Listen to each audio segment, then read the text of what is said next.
বহুদিন ধরে, বহু ক্রোশ দূরে, বহু ব্যয় করি, বহু দেশ ঘুরে। দেখিতে গিয়েছি পর্বতমালা, দেখিতে গিয়েছি সিন্ধু। দেখা হয় নাই চক্ষু মেলিয়া, ঘর হতে শুধু 2 পা ফেলিয়া। একটি ধানের শীষের উপর একটি শিশির বিন্দু।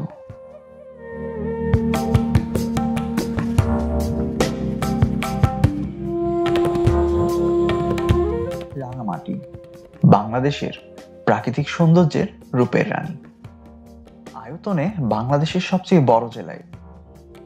এই জেলায় প্রাচীনকালে প্রচুর কার্পাস তুলা পাওয়া যেত বলে সেটির নাম অনুসারে কার্পাস মহলই ছিল এই জেলার প্রাচীন নাম। বাঙালি সহ 14টি জনগোষ্ঠীর আবাস এই রাঙামাটিতে পরিবার নিয়ে যাচ্ছি কিছু আনন্দময় সময় কাটাতে। বেশ কিছু পর্ব নিয়ে রাঙামাটি সিরিজের এই প্রথম পর্বে স্বাগতম আপনাকে। চট্টগ্রামের বিআরটিসি বাস স্ট্যান্ড হতে আমাদের বাস যাত্রা শুরু হয় সকাল 8:30টায়। রাঙামাটি ভ্রমণের প্রথম দিনে আমরা যাচ্ছি ডিভাইন লেক আইল্যান্ড রিসোর্টে। সকাল 11:30টার দিকে আসাম বস্তি ব্রিজে পৌঁছলাম আমরা। রিসোর্টে কল করার কিছু সময়ের মধ্যেই তাদের বোট এসে হাজির হয় ফিরতি গেস্টদের নিয়ে। নদীর টলটলে পানির বুক চিরে ছুটে চলেছে আমাদের এই বোট। বোটে আমাদের পরিবারের সবাই যে যার মতো পরিবেশটা উপভোগ করছিল, আর আমি ব্যস্ত ছিলাম ক্যামেরা নিয়ে।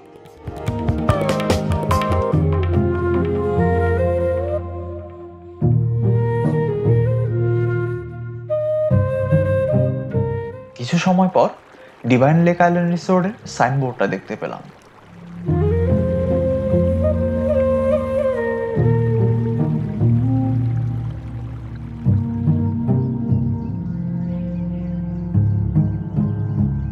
নিজেদের সব লাগেজ নিয়ে সিঁড়ি বেয়ে উঠতে থাকলাম আমরা উপরের দিকে। বিকালবেলা এই জায়গায় বসে চা পান করতে করতে ছবি আঁকতে অন্যরকম একটা অনুভূতি কাজ করবে।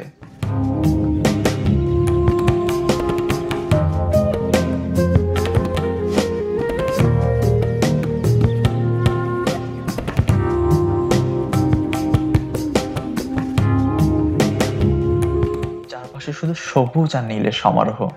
গাছে ফুটে আছে সুন্দর ফুল, বলতে পারেন সুন্দর এক গ্রামীণ পরিবেশ।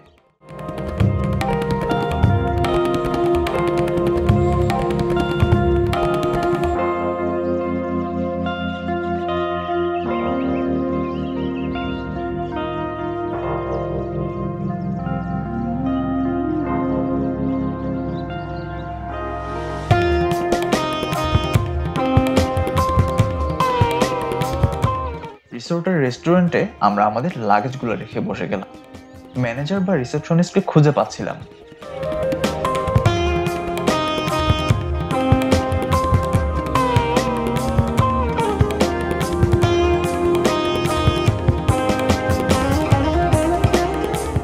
পাখির ডাক, সাথে গায়ে আরাম দেয়া বাতাস, পাতার সাথে পাতার ঘর্ষণে সুন্দর শব্দ, আর তারপরে টলটলে লেকের পানি। আচ্ছা, স্বর্গ কি তবে এমনই সুন্দর? দূর থেকে মাঝে মাঝে মৃদু গাড়ির আওয়াজ চলে আসে কানে। আশ্চর্যজনক ভাবে গাড়ির হর্নের মৃদু আওয়াজ কেন যেন আমার ভালোই লাগছিল। কিছুটা সময় অপেক্ষার পর রিসোর্ট ম্যানেজার তাদের লোক ডেকে আমাদের কটেজে নিয়ে যাওয়ার ব্যবস্থা করে দিল।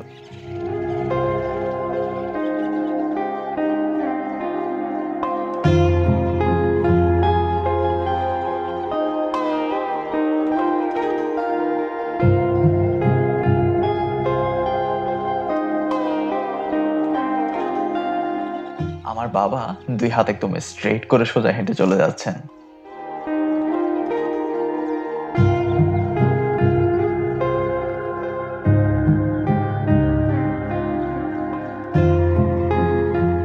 লেকের একদম পাশেই বাঁশ, টিন, কাঠ দিয়ে করা বেশ সুন্দর কিছু কটেজ চোখে পড়লো।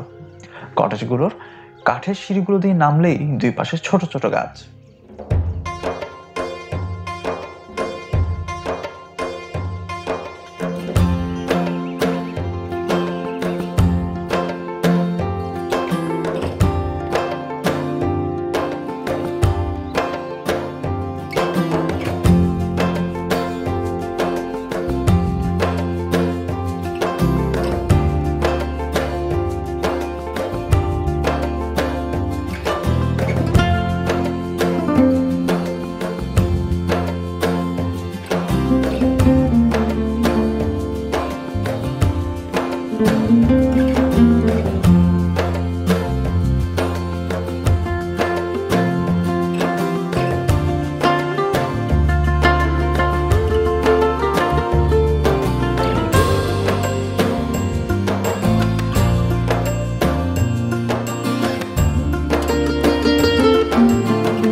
আর একটু যাওয়ার পরে আমাদের ডুপ্লেক্স কটেজটি চোখে পড়লো। আজ এখানেই থাকবো আমরা।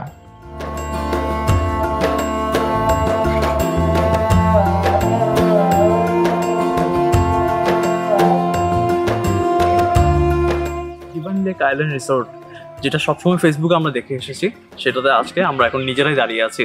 পেছনে যেগুলো তাদের কটেজগুলো আছে, মানে এগুলো খুব সম্ভবত যারা দুজন আসবে, কাপল রুম, যে ওগুলাই। আমরা এখানে একটু পিছনে ঘুরে দেখাও। এই যে দেখতে পাচ্ছেন, আমরা তাদের ডুপ্লেক্স যেটা কটেজ আছে এটা নিয়েছি।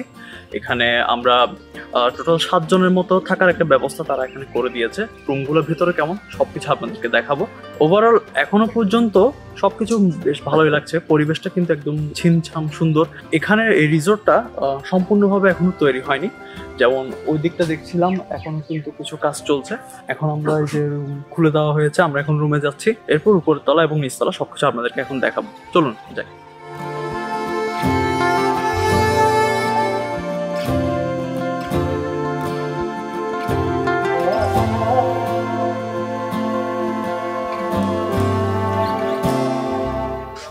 তো এই হচ্ছে আমাদের উপরের যেটা কটেজ, সেটা নিচেরটাও দেখাবো একটু পর। আগে এখানেরটা দেখাই, চলে আসো ভিতরে। এখানে এই দরজাটার পাশাপাশি এদিকে আরেকটা দরজা আছে। এখানে যেটা অসুবিধা এটা হচ্ছে, এখানে দরজাটা খোলার জন্য কোনো হাতল নাই, তো ওইটা একটা সমস্যা।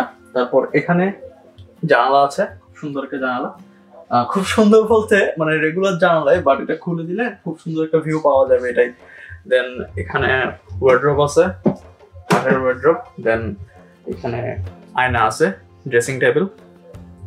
এরপর এখানে কাঠের উপরে জাস্ট একটা ম্যাট্রেস দিয়ে দিছে। দেন এখানে কিন্তু শোয়ার জন্য কোনো খাট নাই, এখানে ফ্লোরিং করে শুতে হবে আর কি, এই যে দেখতে পাচ্ছেন। তারপর এখানে একটা ছোট্ট টেবিল আছে। টেবিলে এখানে ব্রাশ দিয়ে দিছে, টুথপেস্ট দিছে, শ্যাম্পু দিছে, আর সাবান দিছে, আর টিস্যু তো আছেই। দেন এখানে একটা রিমোট আছে। রিমোটটা কিসের এটা বুঝতে পারতেছি না। এখানে তো এসি টেসি কিছু নাই। টেবল ফ্যান এগুলা এখানে দিয়ে দিছে, এই একটা। দেন এখানে আরেকটা। এই পাশটায় যদি আসি, এই পাশটায় আরেকটা জানালা আছে। এদিকের ভিউটা হচ্ছে সব এই কলা গাছটা আছে, এগুলোই। এবার আমাদেরকে বারান্দাটা দেখায়। এই হচ্ছে বারান্দা। এই কটেজটার সবচেয়ে বেস্ট পার্ট হচ্ছে এই বারান্দাটা। এখান থেকে দাঁড়িয়ে আপনি ওদিকে যে লেক ভিউ আছে এটা দেখতে পাবেন। দেন এখানে তাঁবু করে থাকতেছে কেউ, এটাও আছে। যদিও বা আমি জানতাম না এখানে তাঁবু করে থাকা যায়, বাট দেখলাম এখানে তাঁবু করে থাকার ব্যবস্থাও আছে। পেছনে বিকালবেলা বসে চা খেয়ে আড্ডা দিবেন, সেরকম জন্য কিন্তু চেয়ার দেওয়া আছে। এই বারান্দাটা আবার জাস্ট এতটুকুতে শেষ না, এদিক দিয়েও যাওয়া যায়। চলেন দেখাচ্ছি এটা।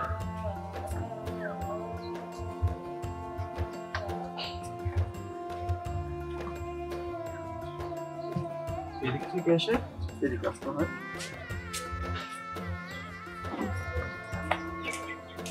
এই হচ্ছে ভিউ এখানকার। নিচের কটেজ যেটা আছে ওটাও আপনাদেরকে দেখাবো। এটা খুব সম্ভবত এটা গ্লাস না, এটা প্লাস্টিক। এখানে আয়না যেটা আছে, সাবধানে পড়ে যাবে। এখানে এটা যেটা দেখতে পাচ্ছি আয়নার মধ্যে, এটা খুব সম্ভবত গ্লাস না, এটা প্লাস্টিক।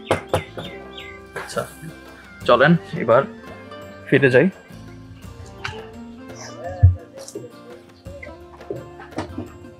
এগুলো কিন্তু গ্লাস। আবার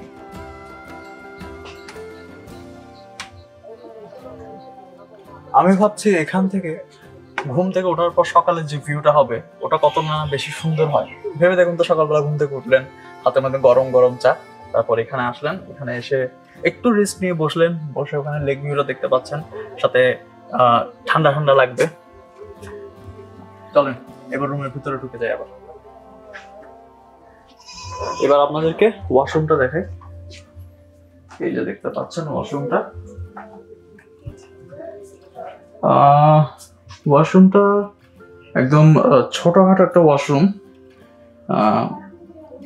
আমি ভাবছিলাম আর একটু বড়সড় হবে ওয়াশরুম এটা, বাট একদম ছোট।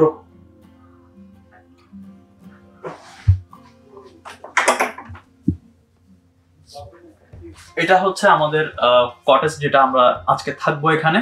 সেটা এখানে আপাতত একটা বেড দেখলেও আমাদেরকে আরেকটা বেড দেওয়া হবে, যাতে আমরা 4 জন থাকতে পারি এখানে, যেটা আমাদেরকে বলেছিল। এবং এটার জন্য তারা কোনো এক্সট্রা চার্জ নিচ্ছে না। নর্মালি এক্সট্রা বেডের জন্য কিন্তু চার্জ তারা নিয়ে থাকে, বাট আমাদের জন্য একটু কনসিডার করা হয়েছে আর কি।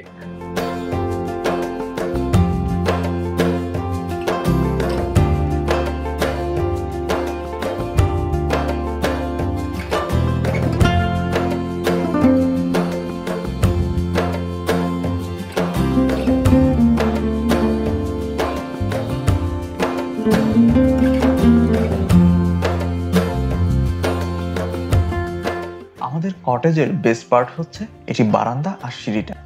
এই সিঁড়িতে বসে দাঁড়িয়ে অনেক এস্থেটিক ছবি নেওয়া যাবে। বারান্দা থেকে পুরো রিসোর্টটা দেখতে ভালো লাগে বেশ। বাচ্চাদের খেলাধুলার কথা চিন্তা করে কিডস জোনও রেখেছে দেখলাম, সাথে আছে বেশ কিছু দোলনা, হ্যামক খুব সম্ভবত একটি। এই যে একটা বাড়ি দেখতে পাচ্ছেন, এটিতে খুব সম্ভবত এখানকার স্টাফরা থাকে। এখানে আসার পর আমার যেটা মনে হচ্ছে, এটা একদম ছিমছাম একটা জায়গা। আপনি যদি পরিবার পরিজনকে বা প্রিয়জনকে নিয়ে একটু একান্ত কিছু সময় কাটাতে চান, তাহলে এই জায়গাটা তার জন্য বেস্ট বলতে পারেন। কারণ একদমই মানে পাখির আওয়াজ শুনতে পাচ্ছেন, একদম ছিমছাম গ্রামীণ এক ফিল এখানে পাবেন, এটা বলতে পারি। আর খাওয়া দাওয়ার অবস্থা কি সেটা এখনও জানি না, ওটা আপনাদেরকে একটু পর জানাবো। এখন আমরা এখানে 7 জনের জন্য ডুপ্লেক্স ডে কটেজ এটা পেয়েছি, কারণ এখানে অ্যাকচুয়ালি তাদের বাকি যেসব ডে আছে তার প্রত্যেকটাই বুক করা। সো এটাই একটা ছিল খালি, তাও এই একদিনের জন্য। যেমন আগামীকাল সকালে এটা ছেড়ে দিয়ে আমাদেরকে আরেকটা হোটেলে চলে যেতে হবে। তো এটা একটা বামার। আমরা চেয়েছিলাম এখানে 2 দিন থাকবো, বাট সেটা তো হয়ে উঠছে না। তো আশা করছি পরবর্তীতে কখনো যদি আসি তখন এখানে থাকবো।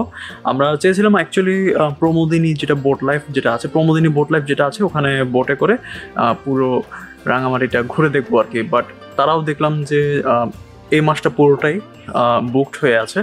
সো এটাও বাদ। তো ভিডিও দেখতে থাকুন, কি হয় সব কিছু দেখতে থাকুন, এনজয় করতে থাকুন।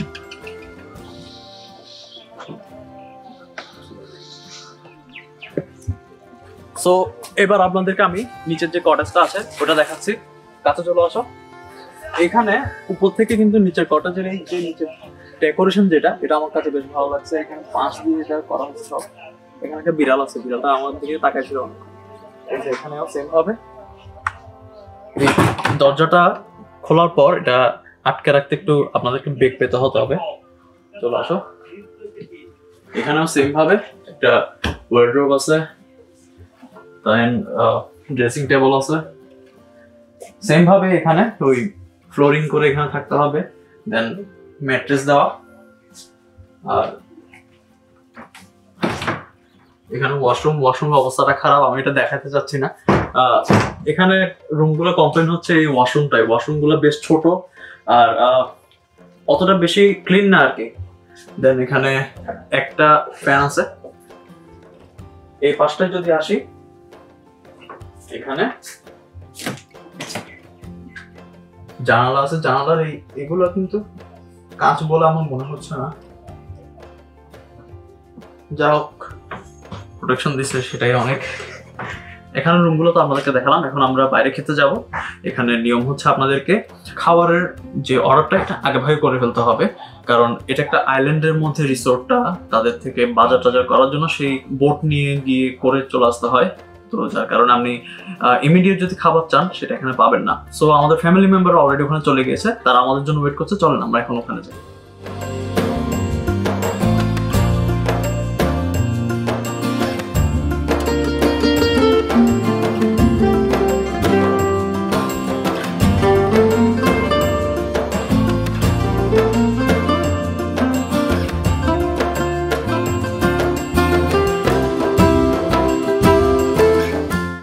শেষ করে চলে আসলাম কিডস জোনে। এখানে এসে দেখতে পেলাম বেশ আরাম করে শুয়ে আছেন একজন। আমাকে দেখতে লেস নার্ভ থাকলেন তিনি।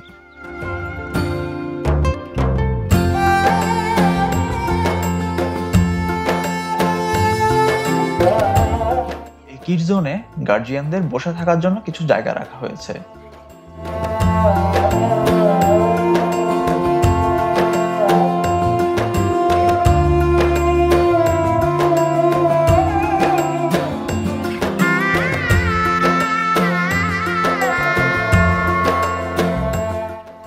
আশেপাশে ঘুরঘুর করছে এই মুরগি তার বাচ্চা নিয়ে।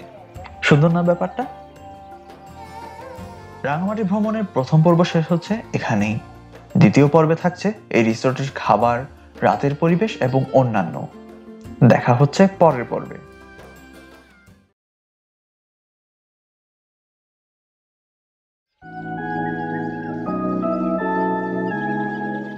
রাঙামাটি ভ্রমণের দ্বিতীয় পর্বে স্বাগতম। প্রথম পর্বে এই রিসোর্টে কিভাবে এলাম, কেমন ছিল এখানকার রুম, সেসব তুলে ধরেছিলাম। এই ভিডিওতে থাকবে দুপুরের খাওয়া দাওয়া, বিকেল, সন্ধ্যা আর রাতের সবকিছু।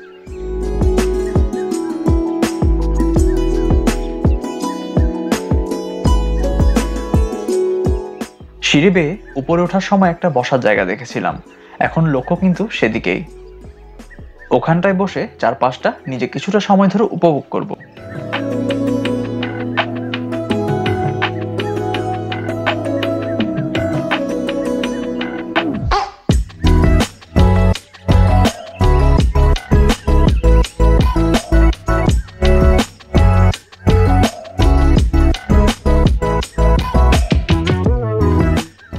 বিকালবেলা বসে আড্ডা দেওয়ার জন্য এই জায়গাটা চমৎকার। এই যে এখন কি সুন্দর একটা বাতাস বয়ে যাচ্ছে, সাথে এখানে যদি গরম চা থাকে বা একটু ভাজাভুজি যদি কিছু থাকে তাহলে আরো ভালো।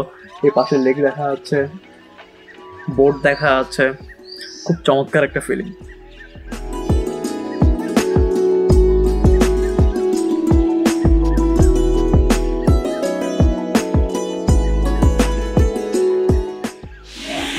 সো আমরা আমাদের দুপুরের খাবারের অর্ডারটা এখন দিয়ে দিলাম আপনাদেরকে। আমি এখানে মেনুটা দেখাচ্ছি, এই যে দেখতে পাচ্ছেন, এই যে মেনুটা।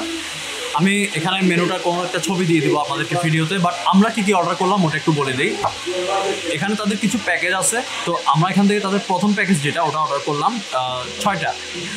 সাদা ভাত, চিকেন মশলা 2 পিস, মিক্সড সবজি, ভর্তা, ডাল, সালাদ। এটা হচ্ছে 250 টাকা পার পার্সন।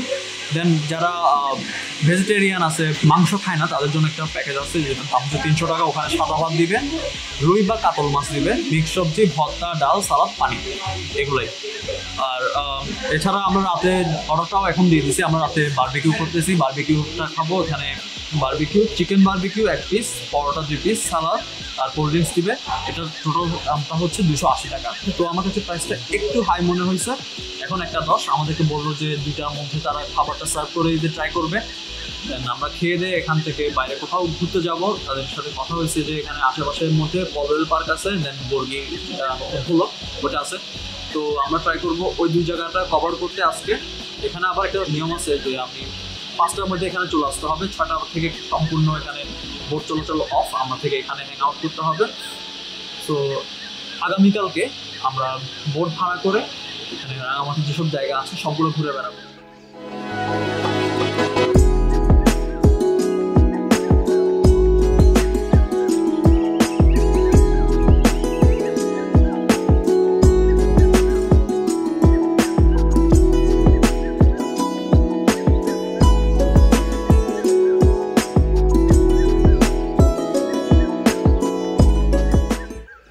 সো আমরা এখন এখানে খাবার জন্য বসে আছি।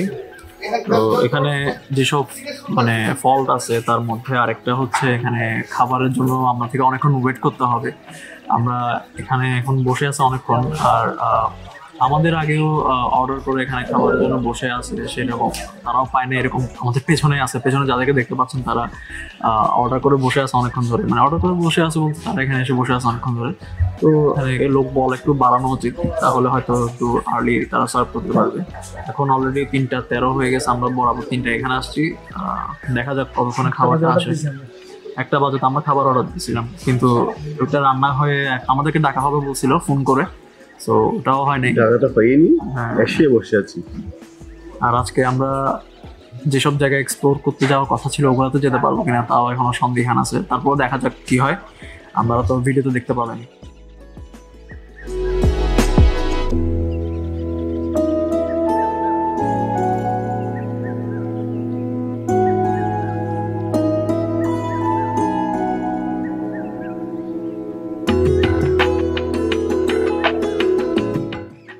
আমার ব্যক্তিগত অভিমতে এটা অনেক এদের সার্ভিসের মধ্যে ঘাটতি আছে, আর ওরা এত এক্সপার্ট না। আমার মনে হয় নতুন কোর্সে বেশি দিন হয়নি, যেটা আরও তাদের লোকবলগুলো জানালো হলে আরো ভালো হতো। এক্সপিরিয়েন্স পার্সন খুবই কম মনে হচ্ছে। চেষ্টা করতেছে তারা, কিন্তু যারা এই কাজগুলো করাচ্ছে তারা কিন্তু অনভিজ্ঞ লোক দিয়ে করাচ্ছে আমার মনে হয়। বাবা তোমার কাছে কেমন লাগতেছে? আমি তো সেই তো প্রথম তো পরিবেশটা দেখে মনে করছি বেশ ভালো হবে। এক্সপেকটেশন যদি কাজ করতে হয় তাহলে অভিজ্ঞ লোক এমন জনবল বাড়াতে হবে। তবে অভিজ্ঞ লোক না হলে জনবল বাড়াই কোনো কাজ হবে না। সবথেকে এক্সপিরিয়েন্স চলার লোক লাগে, এক্সপিরিয়েন্স তার হাতে গেলে কিচ্ছু পাবো না। আমার চারিদিকে প্রকৃতি সুন্দর। আমি বলবো এখানে পরিবেশটা খুব সুন্দর। তো মোটামুটি পরিবেশে আশেপাশে যা দেখতেছি সব ভালো লাগতেছে, সার্ভিস গুলো ভালো না আর কি। ঠিক আছে, ভালো না বুঝতে তারা মশার সার্ভিস ভালো, মশার মাসে তুমি কি বলবো? সবাই তো কমপ্লেইন দিচ্ছে, আমি কি বলবো? আর ভালো লাগতেছে না, আমি দিব না। আমাদের ভালো লাগতেছে, আমার ভালো লাগতেছে। এখানে কিড জোন আছে, অনেক কিউট। তো 33 মিনিট পরে আমাদের খাবার দাবার আসছে। এখানে আলু ভর্তা আসছে। আমাদেরকে একটু সবগুলো আগে খাবারগুলো দেখাই, এরপর বলতেছি। তবে প্রথমে যেটা বলবো এটা হচ্ছে খাবারগুলো হচ্ছে সব ঠান্ডা। আপনাদেরকে আগে খাবারগুলো একটু দেখাই।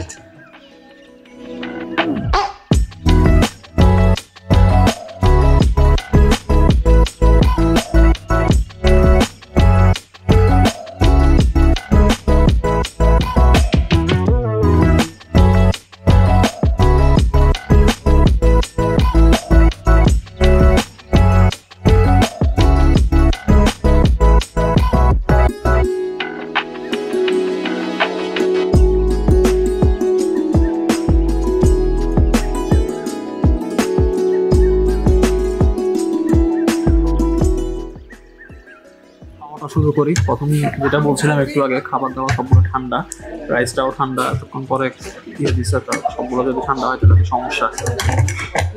আলু ভর্তা নিলাম, ডাল নিয়ে খেয়ে দেখি কেমন। ডালটা অ্যাকচুয়ালি আমি ভাবছিলাম ঘন হবে, বেশ ওরকম না, একটু পাতলা টাইপের। ডাল দিয়ে আর আলু ভর্তা দিয়ে একটু খেয়ে দেখি আমি কেমন।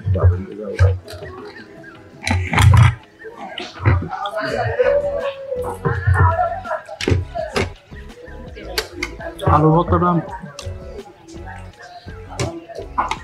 এগুলো আলু ভর্তাটা বাসায় বানালে আরো অনেক ভালো হয়। এটা ডালটা অতটা ভালো নয়। মাংসটা নিয়ে দেখি কেমন আছে। তো মাংসটা নিয়ে নিছি, এখন দেখি কেমন হয়।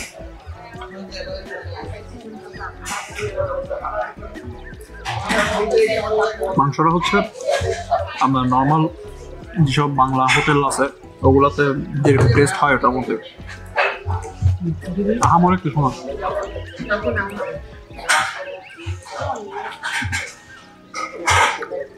আমি যা বুঝলাম এখানে খাবারগুলো খেয়ে,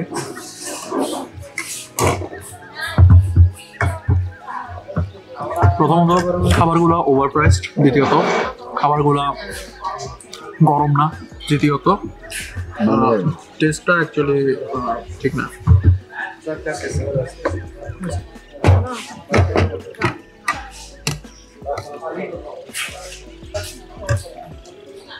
সবজিও মানে অত আহামরি তেমন খেতে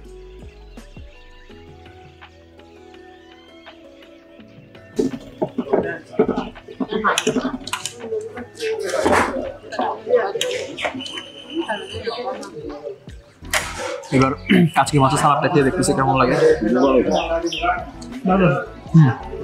এটা ভালো। এদের যতগুলো খাবার খাইলাম তার মধ্যে সবচেয়ে ভালো হচ্ছে কাচকি মাছের সালাদটা। দেন মুরগিটা আমি সেকেন্ড পজিশনে রাখবো। থার্ড পজিশনে ফিশটা থাকতে পারে, সবার শেষে থাকবে এই যে আলু ভর্তাটা। এখানে একটা কথা আছে, এই যে কাচকি মাছের যে সালাদটা তারা দিচ্ছে ওখানে কাচকি মাছের থেকে গাজরের পরিমাণটা বেশি, যার কারণে মিষ্টিটা একটু বেশি লাগতেছে।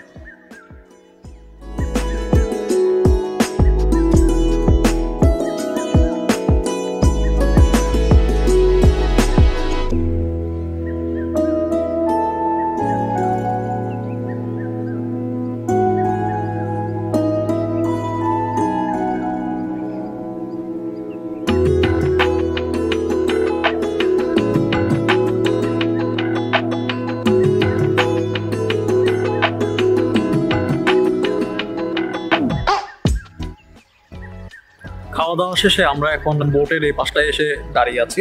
আমাদের দুপুরের খাওয়া দাওয়ার অভিজ্ঞতাটা ভালো ছিল না।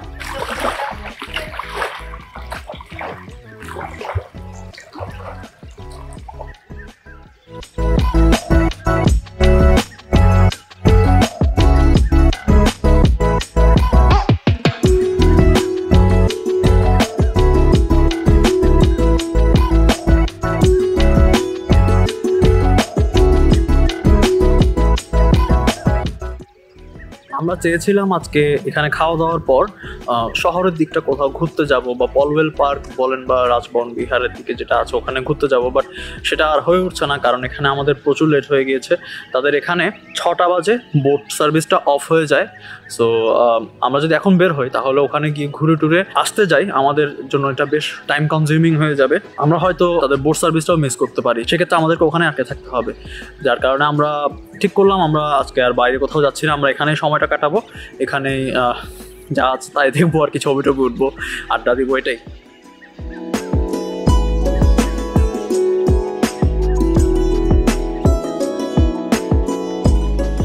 Follow me.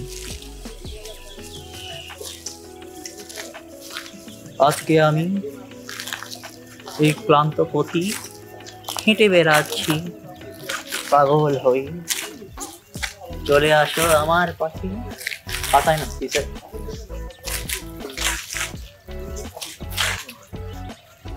মোর কোনো কাজ, হয়েছি আমি উদাস, যাবে কি আমার সাথে? আর তো মনে আসছে না। একটা সময় দেখবেন আমরা সমগ্র বাংলাদেশ, এরকম সমগ্র বাংলাদেশ ঘুরে বেড়াবো আমাদের এই পরিবার পরিজন নিয়ে। আসলে আমরা আমাদের খুব একটা বেশি এদিক ওদিক যাওয়াটা হয়ে ওঠে না, আমাদের বলতে আমাদের পরিবারটা নিয়ে আর কি। এই যে আমরা এখন বের হয়েছি, এটা প্রায় কত 1 বছর পরে, মেবি 1 বছর পরে আমরা সবাই মিলে বের হয়েছি। এর আগের বার আপনারা হয়তো ভিডিওটা দেখে থাকবেন, আমরা পতেঙ্গাতে, হ্যাঁ পতেঙ্গাতে গেছিলাম। ওটাই ছিল পরিবারের সবাইকে মিলে লাস্ট যাওয়া। এমনিতে আমি ফ্রেন্ডদেরকে নিয়ে এখানে ওখানে যাই, আপনারা তো ভিডিও তো দেখেনি, বাট পরিবার নিয়ে ঘুরতে বের হওয়ার একটা মজা আলাদা, আবার ফ্রেন্ডদেরকে নিয়ে ঘুরতে বের হওয়ার একটা মজা আলাদা আর কি। দোয়েল চত্বর থেকে আমরা সিএনজি রিজার্ভ করে এখানে আসছি, আমাদের সিএনজিতে 120 টাকা করে এরকম নিয়েছে। দেন এখানে যেটা বোটের যেটা আসা যাওয়া এটা তো ফ্রি। আর সিএনজি রিজার্ভ করার সময় যেটা হয়েছে, আমাদেরকে ওখানে ওখানে কিছু বোট চালক থাকে, তারাই কিন্তু আমাদেরকে একটা কার্ড দিয়ে দিল যে আপনারা আমাদের সাথে চাইলে যোগাযোগ করতে পারেন। 4000 টাকা বলছে, ওইটা দেখবেন যে এদিক ওদিক করে 3000 টাকার মধ্যে হয়তো কাজটা সেরে নেওয়া যাবে। আর এখানে ডিভাইন লেক রিসোর্টের যারা এখানে কর্তৃপক্ষ আছে তাদের সাথেও কথা বলা হয়েছিল, তারাও কিন্তু চাইলে আপনাদেরকে এখানে এটা বোট প্রোভাইড করবে। তো এখানে খরচ হচ্ছে এগুলাই আর কি। তো দেখা যাক কি হয়। এখন আমার ছোট বোন পূজা, যে এখন ক্যামেরার পেছনে আছে, সে নাচ করবে একটা। আপনারা তার চ্যানেলের নাচটা দেখতে পাবেন, আমি ডিসক্রিপশন বক্সে বা এখানে আই কার্ডে কোথাও তার নাচের ভিডিওটার লিঙ্কটা দিয়ে দেবো।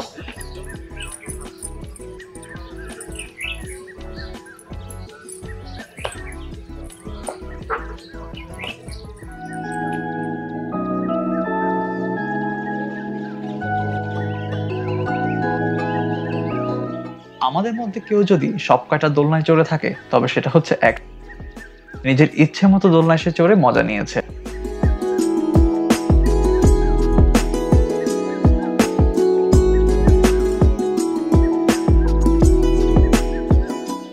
মা আর আন্টি দুই বোন দোলনায় বসে নিজেদের মতো গল্পগুজব করছে।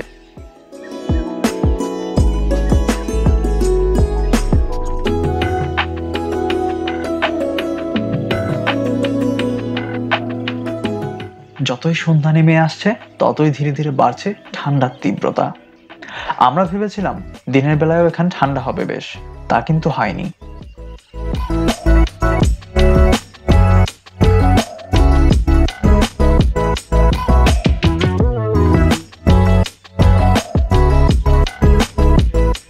পশু পাখি আমার এমনিতেই পছন্দের, কিন্তু কুকুর একটু বেশি প্রিয়।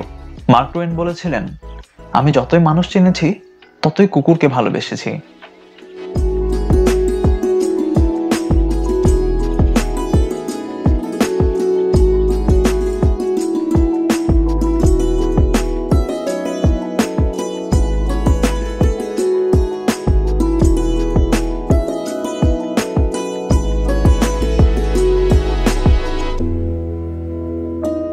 সূর্য ঘুমোতে যাওয়ার পর চারপাশ যখন অন্ধকার হয়ে গেল, পুরো রিসোর্ট সেজে উঠল অন্যভাবে। আর এই রাতের আমেজ ছিল অন্যরকম।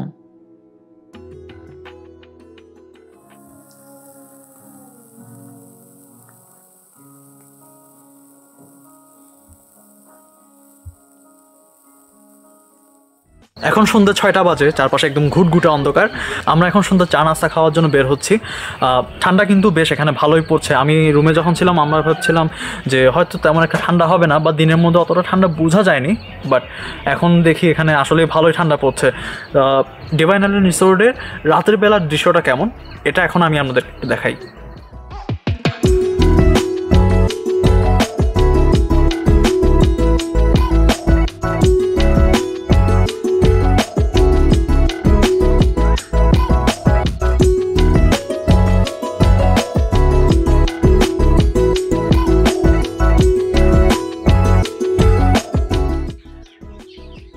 এই রাতের সময়টাতেও পাখির কলতানে মুখরিত ছিল চারপাশ।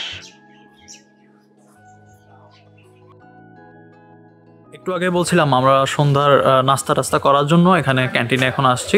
আমরা যখন দোয়েল চত্বরে নেমেছিলাম বোট রেন্টের ওখান থেকে একজন আমাদেরকে একটা কার্ড দিয়েছিল তাদের, যাতে আমরা যদি বোট রেন্ট করি তাহলে তাদের সাথে যাতে কথা বলতে পারি। তো তাদেরকে আমি নক দিয়েছিলাম। তো যেটা বলা হয়েছে আমাদেরকে, মানে তারা যেটা বলেছে, পুরো সব কিছু আমাদেরকে তারা ঘোরাবে 2500 টাকা দিয়ে। সেখানে একটা যেটা কথা প্রথমে তারা বলেছিল যে 2500 টাকা দিয়ে তারা আমাদেরকে এই ডিভাইন লেক আইল্যান্ডের এখান থেকে নিয়ে যাবে। বাট পরবর্তীতে আমি যখন একটু দরদাম করে জিনিসটা 2000 টাকার মধ্যে নিয়ে আসছি, তখন তারা আবার উল্টে গিয়েছে। তারা বলছে যে যদি 2000 টাকায় যেতে হয় তাহলে ওই যে দোয়েল চত্বর যেটা আছে এখান থেকে আমাদেরকে বোটে করে আসাম বস্তি যেতে হবে। আসাম বস্তি থেকে আবার সিএনজি করে যে দোয়েল চত্বর আছে ওখানে যেতে হবে। ওখান থেকে তারা আমাদেরকে নিয়ে যাবে এবং ওখানে আবার নামিয়ে দিবে। তো এটা একটা আমাদের জন্য সমস্যা হয়ে যাচ্ছে, যেহেতু আমরা আগামীকাল সকালে এটা ছেড়ে দিচ্ছি এবং আরেকটা হোটেলে আমরা চলে যাচ্ছি। তো এখানকার যেসব জিনিসপত্র আছে আমাদের এসব নিয়ে চলাচল করাটা ঝামেলা হয়ে যায়। দেখা যাক কি হচ্ছে। এই রিসোর্ট থেকে আমাদেরকে একটা বোটের জন্য নাম্বার দেওয়া হয়েছে, বলা হয়েছে তার সাথে কন্ট্যাক্ট করতে, একটু কমিয়ে রাখবে প্রাইসটা।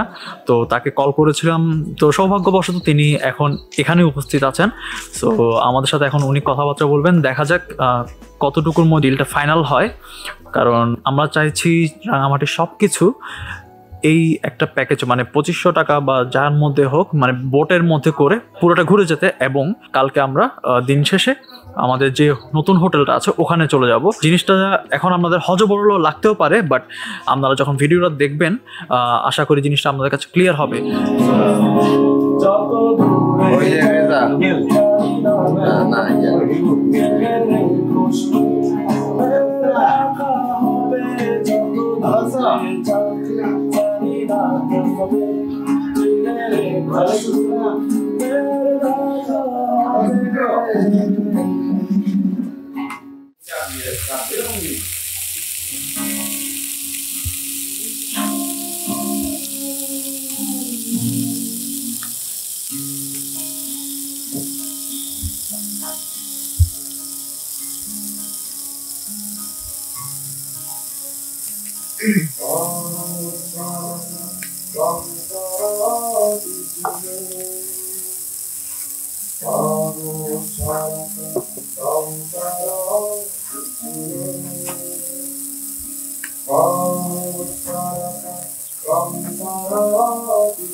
আজকে যাব কবে পাবো তবু তোমার নিমন্ত্রণ।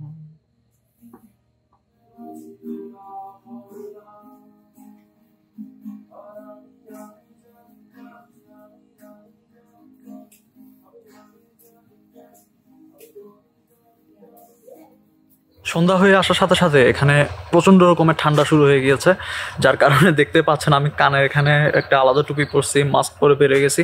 তো এখানে সন্ধ্যা হওয়ার পর যেটা হলো, প্রমোদিনীর তরফ থেকে এখানে একটা গানের আয়োজন করা হয় একজন লোকাল শিল্পীকে দিয়েই। তো উনি এখানে গান গাচ্ছিলেন এবং মানে এমন সব গান গাইছিলেন, এত ভালো গান গাইছিলেন যে মানে মনটা একদম ভরে গিয়েছিল। আমরা মানে খুব এনজয় করছিলাম, কারণ ঠান্ডা পড়ছে, সাথে এখানে গান চলছে, বাংলা গান আরও, তার উপর এক পাশে বারবিকিউ রেডি হচ্ছে, মানে সব কিছু মিলে এখানকার আমেজটা অন্যরকম পর্যায়ে চলে গিয়েছে। আপনারা ভিডিওতে গানের কিছু ক্লিপস দেখতে পাবেন, ট্রাই করবো পুরো গানটাই দিয়ে দেওয়ার, বাট যদি কোনো কারণে দিতে না পারি তাহলে ব্যাপারটা একটু বুঝতে ট্রাই করবেন আশা করছি। তো এখানে অনেক বেশি ঠান্ডা পড়ছে, একটু আগে বলছিলাম। সো আমি এখন রুমে ব্যাক করছি, এখানে বাইরে আর বেশিক্ষণ থাকাটা পসিবল হয়ে উঠছে না। সো রুমে যাই, রুমে গিয়ে একটু নিজেকে চাঙ্গা করে নিই, গরম করে নিই, তারপর আবার এখানে বারবিকিউ খাওয়ার জন্য ফিরে আসবো।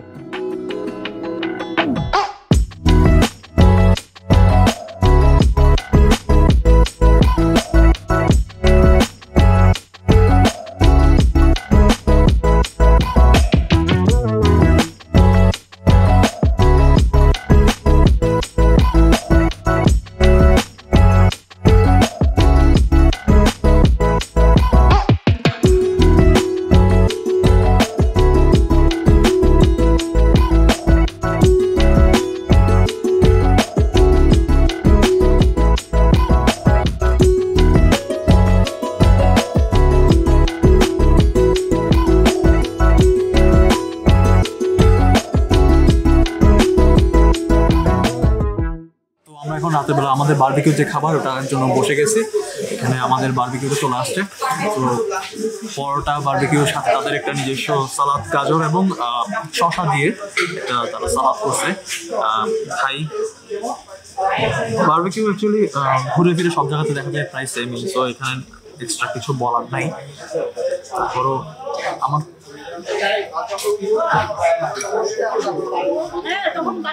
কাছে মনে হচ্ছে বারবিকিউটা চিকেনটা বেশ শক্ত রয়ে গেছে, এটা আর একটু ইয়ে হইতে পারতো। এমন তো না যে আমরা বারবিকিউ ফার্স্ট টাইম খাচ্ছি, এটা একটু সফট হইতে পারতো। তো এখানে আমি আর বেশি কিছু বলবো না, খাওয়াটা শেষ করি। আর এখানে একটু গেস্টের চাপটাও বেশি, সো এখানে আমি খাওয়া দাওয়ার ভিডিওটা এখানে শেষ করতেছি। কিছু যদি বলা থাকে সেটা আমি পরে বলি। সো রাতের খাওয়া দাওয়া শেষ করে আমরা মাত্র এখানে আসলাম। আমাদের রাতের খাওয়া দাওয়ার মেনুতে ছিল বারবিকিউ, প্রতিজন 280 টাকা করেছিল বারবিকিউর প্যাকেজটাতে। এক পিস বারবিকিউ চিকেন, 2টা পরোটা, তারপর কোল্ড ড্রিঙ্কস ছিল। এখন 280 টাকা হিসেবে খাবারটা কেমন এটা আমি আমাদেরকে বলি। বারবিকিউ চিকেনটা একদম ড্রাই হয়ে গেছে, আর বারবিকিউ মশলা যেটা আছে এটা ভালো করে ভেতরে যায় নাই। আর বারবিকিউ ফিশ যেটা ছিল ওটা মোটামুটি সারা যায়, বাট তারপরও ওখানে যে মশলাটা আছে, বারবিকিউ যে মশলাটা, ওটা সবগুলোতে ওইভাবে মানে মাছটার পুরোপুরি ওইভাবে ছড়ায় যায় না আর কি, যার কারণে দেখা গেছে মাছটার এক পাশটা একেবারে মশলা নাই, আরেক পাশটাতে মশলা বেশি রয়ে গেছে। যে প্রাইস অনুসারে যেরকম খাবার এখানে পাচ্ছি আমি টোটালি ডিসঅ্যাপয়েন্টেড। আর খাবারের টেস্টটাও কিন্তু একদম এভারেজ বলা যায়। আর এখন যেটা পেলাম এটাও অ্যাকচুয়ালি আমাকে টোটালি ডিসঅ্যাপয়েন্টেড করে ফেলছে। এখানকার আমি মূলত খাবার টাবার নিয়ে একদম মানে সার্ভিস তো আছে, সার্ভিসের পাশাপাশি খাবারটা নিয়ে অ্যাকচুয়ালি বেশি ডিসঅ্যাপয়েন্টেড। আমরা আমাদের ফ্যামিলি থেকে 7 জন আসছি, কেউ অ্যাকচুয়ালি খাবারটা নিয়ে হ্যাপি না আর কি। তো এখন বাকি আছে আগামীকালকে সকালের যে ব্রেকফাস্ট, সেটা আগামীকালকে আমরা ছেড়েও দিচ্ছি এখান থেকে। তো ব্রেকফাস্টটা কেমন হয় এটা হচ্ছে দেখার ব্যাপার। তো ভিডিওটা এখন আর বেশি বাড়াবো না, আমরা রুমে চলে আসছি। আস্তে ধীরে নিজেরা কিছুক্ষণ আড্ডা দিয়ে ঘুমাই যাব, কারণ কালকে সকালবেলা জলদি উঠতে হবে এবং জলদি উঠে আমাদেরকে এটা ছেড়ে দিয়ে আমাদের আরেকটা যেটা হোটেল ভাড়া করা হয়েছে সেখানে চলে যেতে হবে। এবং আমাদের কালকে কিন্তু বেশ একটা হেকটিক ডে যেতে পারে, কারণ আমরা বোট করে পুরা রাঙামাটিটা ঘুরবো। সো একটা প্রিপারেশনের ব্যাপার স্যাপার, রেস্টের ব্যাপার স্যাপার সব কিছুই আছে। সো আজকে ভিডিওটা এখানে শেষ করছি। পরবর্তী যে ভিডিওটা আসবে ওটার জন্য ওয়েট করবেন, কারণ ওটাতে কিন্তু এই রাঙামাটি ভ্রমণের আসল যে মজা, আসল যে সিনগুলো ওখানে দেখানো হবে। সো অবশ্যই সেই ভিডিওটাও দেখবেন। সো ভিডিওটা আজকে এখানে শেষ করছি। ভিডিওটা যদি ভালো লেগে থাকে তাহলে লাইক করবেন, সাবস্ক্রাইব করবেন এবং বন্ধুদের মাঝে শেয়ার করবেন। সবাই ভালো থাকবেন, সুস্থ থাকবেন, ধন্যবাদ।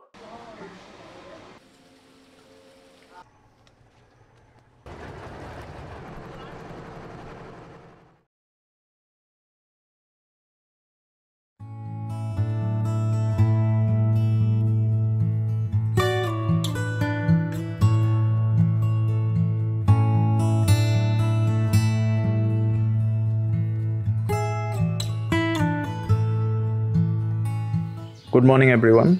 ডিভাইন লেক আইল্যান্ডে আমাদের সেকেন্ড ডে শুরু হয়ে গেছে। এখন বাজে সকাল 6:29, 6:30 ধরা যায়। তো 6:30 পরিবেশটা হচ্ছে এরকম, চারপাশে কুয়াশায় ঢেকে আছে আপনারা দেখতে পাচ্ছেন, আর পাখির কলকাকলিতে মুখরিত চারপাশ।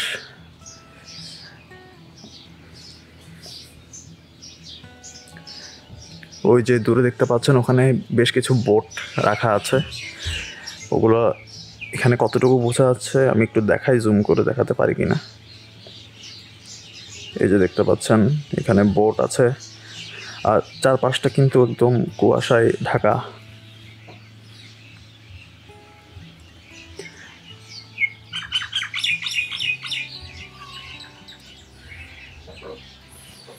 সম্পূর্ণ একটা গ্রামীণ পরিবেশের মতো আর কি।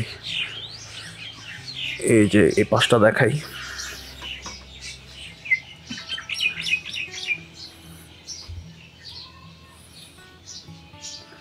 ওই যে দূরে একটা বাড়ির মতো আছে।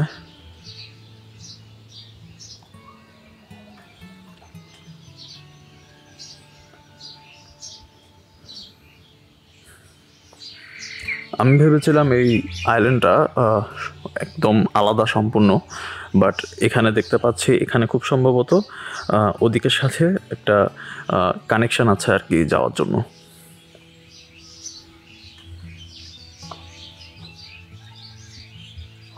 এর মাঝে একটা সমস্যা হয়ে গেছে। সমস্যাটা হচ্ছে রাতের বেলা বাইরের জুতা রাখা ছিল, তো ওখান থেকে বাবার যেটা জুতা ছিল, বাবার জুতা জোড়া চুরি হয়ে গেছে। তো যা রিসোর্টে এখানে যিনি ম্যানেজমেন্টে আছে তাকে বলা লাগবে। তো আপনারা যদি এখানে আসেন জুতাগুলো ঘুমাবার সময় ভিতরে ঢুকিয়ে নেবেন, তো তাহলে এরকম সিচুয়েশনে একটু পড়তে হবে না আর কি। তো এটা এরকম হতে পারে কুকুর নিয়ে গেছে, এটাও হতে পারে।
সকালবেলা আমরা আমার বাবা যে জুতাটা খুঁজে পাচ্ছিলাম না, ওটার একটা এখানে ম্যানেজারকে বলার পর এখানে যেটা বললো যে এখানে কুকুরের একটা সমস্যা আছে, কুকুররা নাকি জুতা রাতের বেলা নিয়ে যায়। তো হ্যাঁ, আমার বাবার জুতোটা পাওয়া গেছে এখানে। তার জুতাটা এখানে কুকুরে আধ খাওয়া অবস্থায় ফেলে রেখে চলে গেছে। তো এই কুকুর বাবার কাছ থেকে জুতা দুইটাই নিয়ে গেছে এবং একটা আধ খাওয়া অবস্থায় ফেলে গেছে আর একটা কোথায় আমরা জানি না। সো এখানে আসলে এই ব্যাপারটা একটু দেখবেন যাতে জুতাগুলো আপনারা বাইরে না রাখেন আর কি। সো জুতা নিতে বাবার একদম দামি জুতাটা নিয়ে গেছে, তো সেটাই আধ খাওয়া অবস্থায় ফেলে রেখে গেছে আর কি। সো আমরা এখন ব্রেকফাস্ট করতে আসছি। ব্রেকফাস্টের পরে আমরা আমাদের রুমটা ছেড়ে দেবো, দেন আমরা বোটে করে রাঙামাটির বিভিন্ন জায়গায় ঘুরতে যাব। ডিভাইন লেক আইল্যান্ড রিসোর্টের ওভারঅল একটা যদি ভার্ডিক্ট আমি দেই তাহলে বলবো যে কোনো কিছুরই ভালো এবং খারাপ দুইটা জিনিসই আছে। আমরা ভালো জিনিসটা বলে তাদেরকে যেমন অ্যাপ্রিসিয়েট করব, তেমনি খারাপ জিনিসটাও বলে তাদেরকে নিজেদের শুধরে নিয়ে ইমপ্রুভ করতে সুযোগ করে দেব। তো ভালো জিনিসগুলো আগে বলি। ভালো জিনিসটা হচ্ছে এখানে পুরোটা হচ্ছে একদম প্রকৃতির সান্নিধ্যে। আপনি যদি নিজে একান্ত কিছু সময় কাটাতে চান বা আপনার প্রিয়জনের সাথে একান্ত কিছু সময় কাটাতে চান, নিভৃতে নির্জনে কোনো সময় কাটাতে চান, তাহলে এই জায়গাটা হচ্ছে আপনাদের জন্য বেস্ট। আর এখানে আসলে রাতের বেলায় আর দিনের বেলাতেও আপনি একটা গ্রামীণ একটা ভাইব পাবেন। যারা শহরের কোলাহলের মধ্যে থাকেন, ওখানে গ্যাঞ্জাম ধুলাবালি থেকে একটু মুক্তি পেতে চান, তারা এখানে এসে খুব রিল্যাক্স মোডে থাকতে পারবেন। আর এখানকার যারা স্টাফ আছে, যারা কাজ করছে, তারাও কিন্তু খুব অমায়িক, তারা যথেষ্ট হেল্পফুল। তাদের এখানে মানুষ কম, কিন্তু তারা এখানে ট্রাই করছে তাদের সম্পূর্ণটা আপনাদেরকে দেওয়ার। ভালো দিক হচ্ছে এগুলা। এবার আসছি খারাপ দিকটাই, যেগুলো তাদের ইমপ্রুভ করা দরকার এবং নিজে থেকে শুধরে নেওয়া দরকার। প্রথমত হচ্ছে তাদের খাবারের দামটা আমার কাছে হাই মনে হয়েছে। যদিও বা এই আইল্যান্ডটা লোকালয় থেকে বেশ দূরে, এখানে বোটে আসা যাওয়া করতে হয়, বোটে করে 10-15 মিনিটের মতো ডিস্ট্যান্স এখানে। যেহেতু খাবারটা তাদের লোকালয় থেকে নিয়ে এসে এখানে বাজার টাজার করে এখানে এনে আবার রান্নাবান্না করে দিতে হচ্ছে, তো সেই কারণে খাবারের প্রাইসটা এখানে একটু বেশি। দেন সার্ভিসের কথা যদি বলি, এখানে মানুষ একটু কম। মানুষ কম বলতে যারা কাজ করছে তাদের সংখ্যাটা এখানে কম। যদিও বা তারা আমাকে বলেছে যে তাদের নাকি কিছু স্টাফ অসুস্থ আছে, মানে অসুস্থ বা পারিবারিক কিছু সমস্যার কারণে এখন নাই। সো কিন্তু তারপরও আমি বলবো যে যেসব স্টাফ নাই তাদের বদলে অন্য স্টাফ তাদের রাখা দরকার, কারণ এখানে সার্ভিসটা দেখা যাচ্ছে বেশ লেট হয়ে যাচ্ছে, খাবার সার্ভ করতে লেট হয়ে যাচ্ছে। তো দুইটা গেল, একটা গেল খাবারের দাম বেশি, দ্বিতীয়ত হচ্ছে সার্ভিসটা লেট। এবার 3 নম্বরে আসে। 3 নম্বরটা হচ্ছে তাদের ওয়াশরুমটা হচ্ছে একদম ছোট। এটা হচ্ছে জাহাজের যে ওয়াশরুমগুলো থাকে ওগুলোই এটা এখানে বসায় দেওয়া হয়েছে। যদিও বা এখানে কটেজ রুমে এর থেকে বেশি কি ওয়াশরুম দিবে আমার জানা নাই, বাট ওয়াশরুমগুলো ছোট। মানে আপনি যদি একটু স্বাস্থ্য ভালো হয়ে থাকে তাহলে ওখানে নড়াচড়া করতে একটু সমস্যা হয়ে যায়। আর আমরা যখন এখানে চেক ইন করছিলাম, আমাদের নিচেরতলা যে কটেজ, ওটা বাথরুমটা অপরিষ্কার ছিল, যদিও এটা পরে ক্লিন করে দিয়ে গেছে। তো মোট এখানে এই 3টা জিনিস একটু দেখা দরকার। ও সরি, আরেকটা জিনিস বলতে ভুলে গেছি। সকালবেলা যেটা বলছিলাম যে আমার বাবার জুতা পাওয়া যাচ্ছিল না, এখান থেকে পরে আমাদেরকে ম্যানেজমেন্ট থেকে বলছে যে এখানে কুকুররা জুতা চুরি করে মানে জুতাটা অর্ধেক খেয়ে ফেলে। তো আমরা তো ভাবছিলাম হয়তো কোনো চোর টোর ঢুকে চুরি করছে কিনা। তো পরবর্তী এখান থেকে বলা হলো যে কুকুররা এটা করে, এবং আমার বাবার একটা জুতা পাওয়া গেছে, আধ খাওয়া অবস্থায় জুতাটা পাওয়া গেছে। তো আপনারা এখানে আসলে এটা একটু মাইন্ডে রাখবেন যে জুতাটা ঘুমাবার আগে বাসার ভেতরে মানে কটেজের ভেতরে ঢুকিয়ে নেবেন। তো ডিভাইন লেক আইল্যান্ডে আমাদের ভিডিও এতটুকুই ছিল। আমরা এখন ব্রেকফাস্ট করব। ব্রেকফাস্ট করে এখানে আমাদের জন্য বোট আসবে, বাকি যা আছে বোটে করে যা দেখা যায় রাঙামাটির সবগুলো ঘুরে আমরা আমাদের যেটা সেকেন্ড হোটেল আছে যেখানে আমাদের বুকিং করা আছে ওখানে চলে যাব। সো ভিডিও শুরু থেকে শেষ পর্যন্ত সাথে থাকবেন। যদি কোনো অংশে মিস করেন তাহলে কিন্তু অনেক কিছুই মিস করবেন। আর ভিডিওতে আমি যতটুকু তথ্য দেওয়া সম্ভব সবটাই দিয়ে দিব, কত খরচ হচ্ছে না হচ্ছে সব কিছুই দিয়ে দেবো। আপনারা কাইন্ডলি আমার ডেসক্রিপশন বক্সটা একটু চেক করবেন। আর যারা প্রথম ভিডিওটা এখনও দেখেননি তারা প্রথম ভিডিওটা একটু দেখে নেবেন, নাহলে এখানকার সব কিছু কিন্তু বুঝে উঠতে পারবেন না। এখানে কীভাবে আসলাম, সব কিছু কেমন ছিল তা জানতে হলে আপনার থেকে প্রথম ভিডিওটা দেখতে হবে।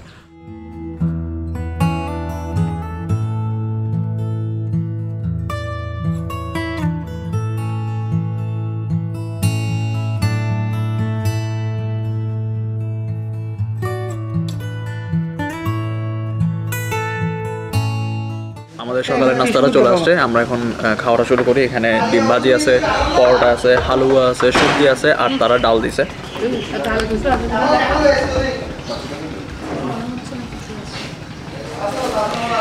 সবজিটা খারাপ না, মোটামুটি ভালো আছে। এবার হালুয়াটা খেয়ে দেখি। হালুয়া এবারে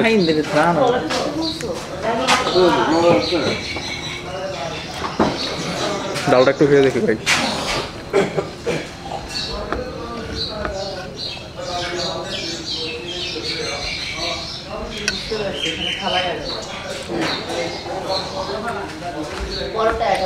ডালটা ভালো, সবজির থেকে ডালটা বেশ মজা। খাওয়া দাওয়া শেষ করি, এরপর দেখা হবে।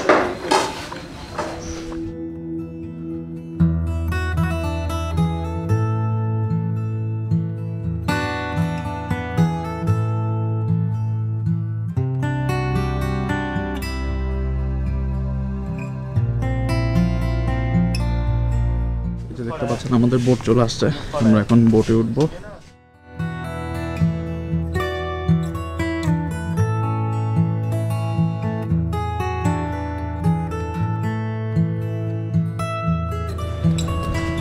প্রথমে ভুল বলছিলাম, আমি ভাবছিলাম এটা আমাদের বোট, অ্যাকচুয়ালি বোট হচ্ছে আমাদের এটা। ওটা হচ্ছে 15 জনের ক্যাপাসিটি, আর এটাতে আমরা 7 জনের জন্য। তো আমি গিয়ে আমার ব্যাগটা রেখে আসি বোটে।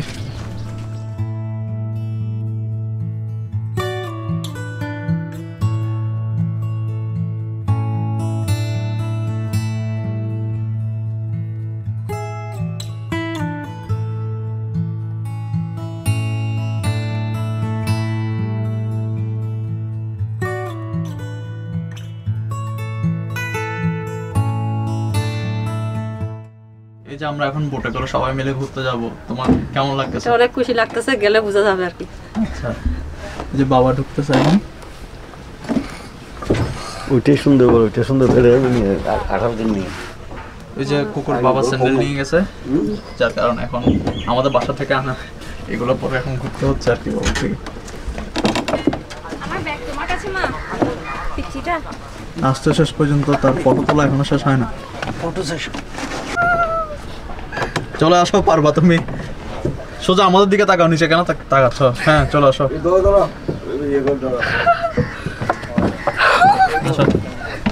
এবার আনতে পারবে? এটাতে উঠে সবাই পা বেশি কাঁপে, যে আমি তো কাঁপতে কাঁপতে, এটা না থাকলে এটা ওই দিন সুন্দর আসলে সবাই সবাই মিলে একটা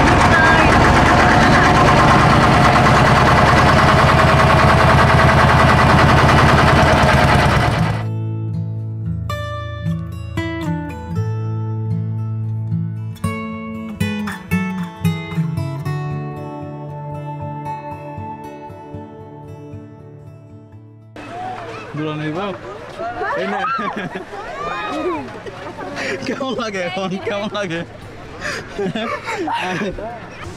পাহাড়ের কান্না দেখে তোমরা যাকে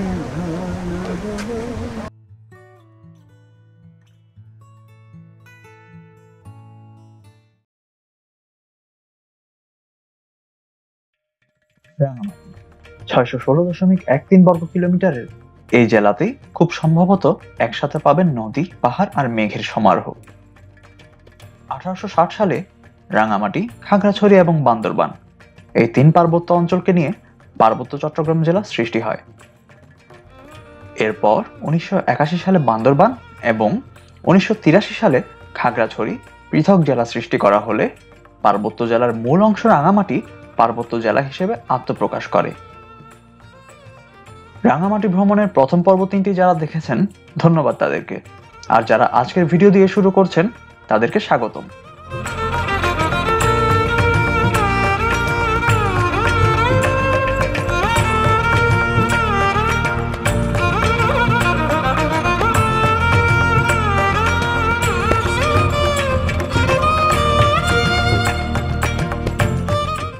ভ্রমণের এই দ্বিতীয় দিনে আজ আমরা রাঙামাটির কিছু দর্শনীয় স্থান ঘুরে বেড়াবো বোট করে। শুরুতে আমরা যাচ্ছি রাঙামাটির ঝুলন্ত সেতুতে।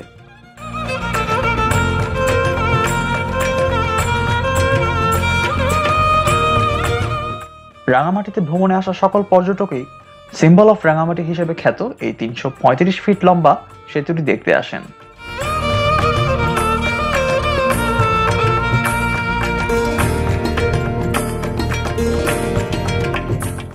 রাঙামাটি ভ্রমণের দ্বিতীয় দিনে আমরা আমাদের বোট করে যে ঘোরার প্যাকেজটা ছিল ওখানে আমরা এখন প্রথম প্লেস হিসেবে আমরা আসছি ঝুলন্ত ব্রিজে। ঝুলন্ত ব্রিজে এটা খুবই পপুলার একটা জায়গা, এখানে প্রচুর পরিমাণে মানুষ। আমি ভাবছিলাম যেহেতু বন্ধের দিন না এখন মানুষজন একটু কম হবে ভাবছিলাম, বাট এখানে প্রচুর মানুষ বলতে আপনারা একটু পরে দেখতে পাবেন, আমি আপনাদেরকে দেখাবো এখানে অনেক মানুষ। আর এখানে কিছুক্ষণ থাকার পর আমরা চলে যাব পলওয়েল পার্কের ওখানে চলে যাব। পলওয়েল পার্কের ওখান থেকে দেন আমরা মেবি শুভলংয়ের দিকে যাব, এখনও শিওর না, ভিডিওতে দেখতে পাবেন। আপনাদেরকে এখন আমি চারপাশের অবস্থাটা একটু দেখাই। সারিবদ্ধভাবে দাঁড়িয়ে থাকা বোটগুলোর পাশেই বিক্রি করা হচ্ছে আনারস, তাই চারপাশ ভরে উঠেছে আনারসের গন্ধে। এই জায়গায় মূলত আনারস এবং বাদাম এই দুই জিনিসেরই বিক্রিটাই দেখলাম বেশি।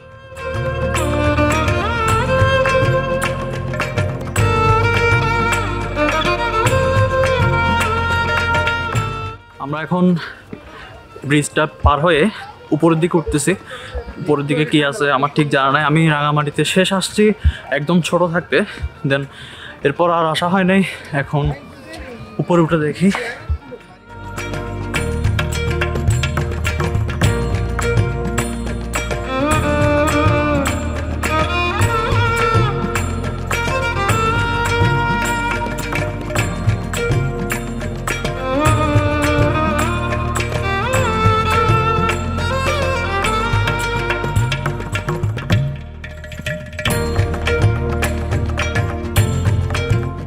উপরে ওঠার পর আমরা যেটা দেখতে পেলাম এটা হচ্ছে এখানকার পর্যটন যে মোটেল যেটা আছে ওটা। সো আমরা ওখানে আর ঢুকতেছি না, কারণ মোটেলে যেহেতু আমরা থাকবো ওখানে ঢুকেও কাজ নাই। তো আমরা এখন আবার ব্রিজের দিকে ফিরে যাচ্ছি। ঝুলন্ত এই সেতুটি এই স্পট থেকে দেখতে বেশ ভালোই লাগছিল। বুঝতে বাকি রইল না এই জায়গায় দাঁড়িয়ে সবাই সেতুটার ছবি তুল। বেশ আগের বানানো এই সেতুর কাঠগুলো দেখে অবাক হলাম, এখনো কত টেকসই। প্রতিদিন হাজার হাজার মানুষ হেঁটে বেড়ায় এই সেতুর উপর, আর মানুষের পদচারণায় মুখরিত হয়ে সগৌরবে ঝুলে আছে এই সেতু।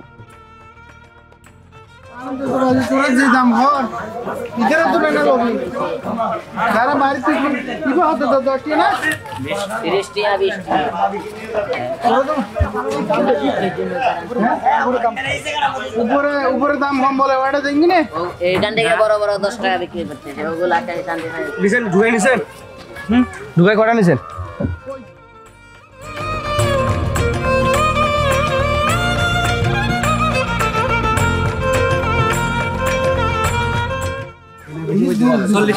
যাত্রার সময় না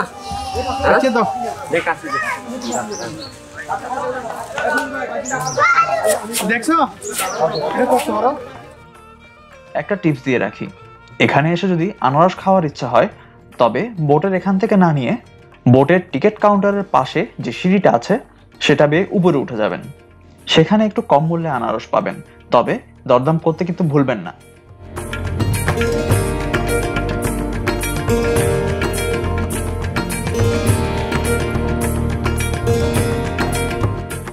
উপরে উঠে এই জায়গাটিতে কিছুটা সময় দাঁড়াতে ভুলবেন না, যেন ভিউটা যেমন চমৎকার তেমনি আছে সুন্দর বাতাস।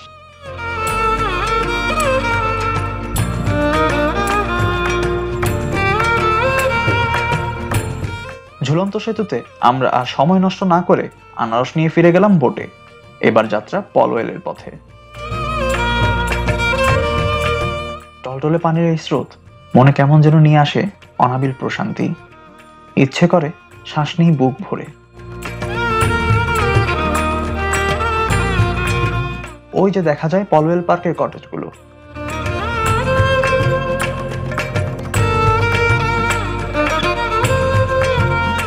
পলওয়েল পার্কের এখানে সবকিছু আপনাদেরকে এখন ঘুরিয়ে দেখাবো।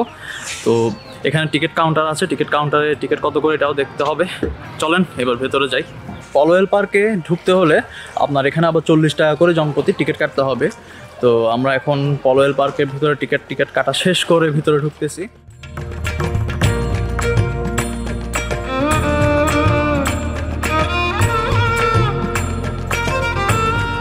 পলোয়েল পার্কের উপরে উঠেই এই পার্কের সেই সুপরিচিত জায়গাটা দেখতে পেলাম যেখানে দাঁড়িয়ে সবাই ছবি উঠে।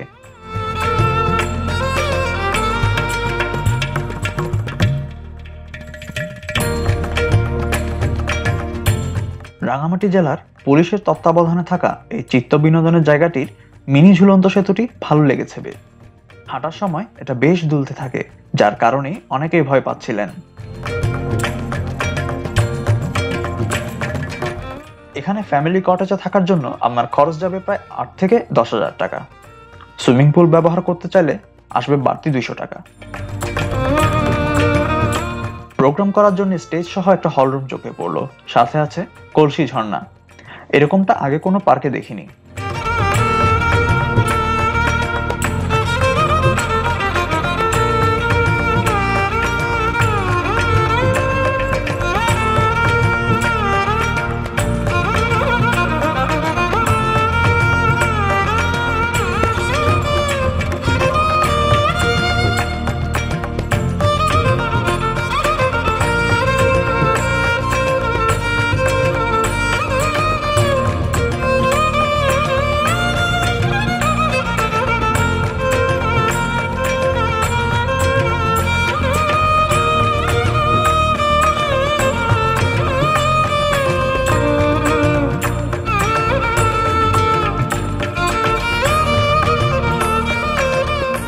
একটু যেতেই একটা ছোট্ট দোকান চোখে আসলো, সাথে আছে থামি এবং হাতে বানানো কিছু জিনিস।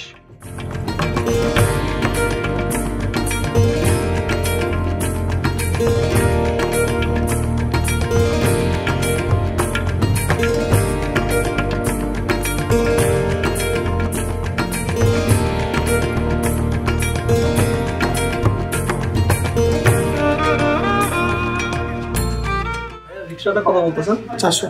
আর ওই থামি কত করে? দামি আছে 600, ছোট বড় সাইজের আছে।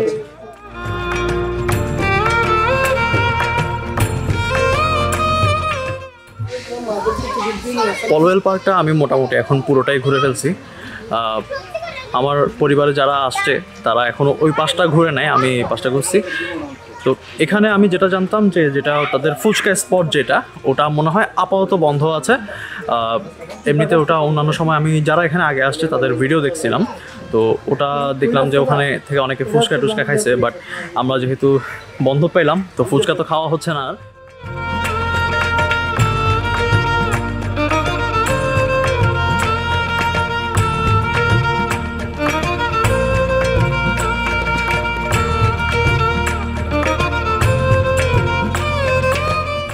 বাচ্চাদের জন্য এই ছোটখাটো একটা অ্যামিউজমেন্ট পার্কও আছে দেখলাম, ভালোই লেগেছে। তবে আমার মনে হয়েছে এটা হয়তো সেভাবে চালু করা হয়নি।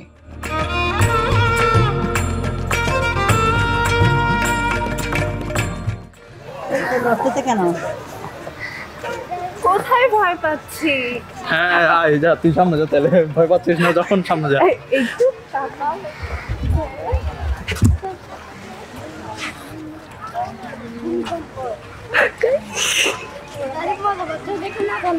যা সামনে যা, দূরে নেই বাপ। কেমন লাগে এখন, কেমন লাগে? চলো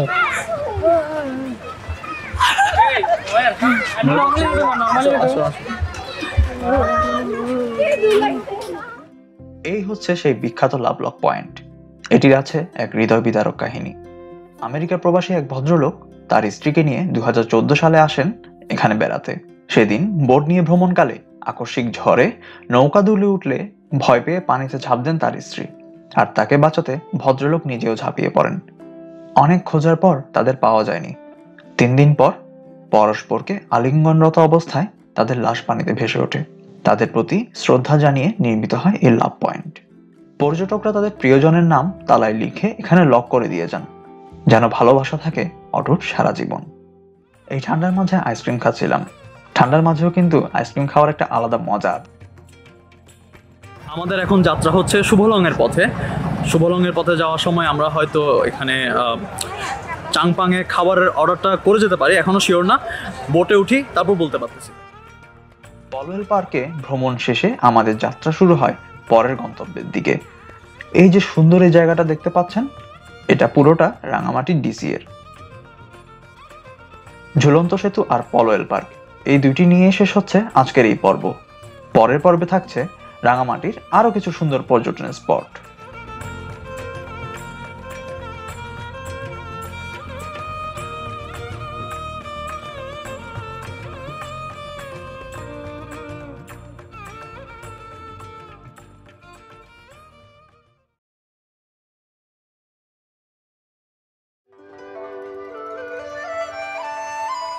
রাঙামাটি সদর হতে প্রায় 25 কিলোমিটার দূরত্বে শুভলং ঝর্ণার অবস্থান। আমাদের যাত্রা এখন সেদিকেই, কিন্তু তার আগে আমরা যাচ্ছি রাঙামাটির সুপরিচিত চাংপাং রেস্টুরেন্টে।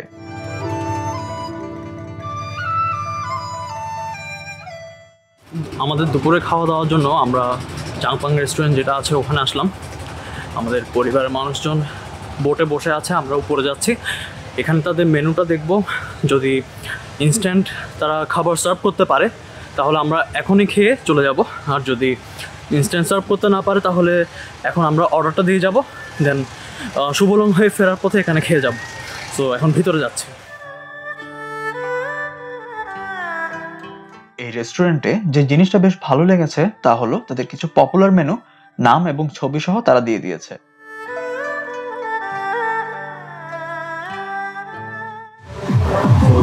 আমরা এখানে আসার সাথে সাথে আমরা এখানে আসার পর তাদেরকে জিজ্ঞেস করছিলাম তারা সার্ভ করতে পারবে কিনা, আমাদেরকে বলছে যে তারা সার্ভ করতে পারবে। দেন আমরা অর্ডার করলাম। আমরা কী কী অর্ডার করছি একটু বলি। এখান থেকে মাছ কেবাং অর্ডার করলাম, ব্যাম্বো চিকেন অর্ডার করলাম, দেন ভেজিটেবল একটা অর্ডার করা হয়েছে, সাদা ভাত অর্ডার করা হয়েছে, আর এখান থেকে যেটা কাচকি ফ্রাই যেটা আছে, স্পেশাল কাচকি ফ্রাই, কাচকি ফ্রাই যেটা কাচকি ফ্রাই এটা অর্ডার করা হয়েছে। তো খাওয়া দাওয়া আমাদেরকে এখন সার্ভ করে দিবে। আমরা যখন খাবো তখন আপনাদেরকে আমি দেখাবো ভিডিওতে সব কিছু এবং শেয়ার করবো এখানে খাবারটা আসলে কেমন।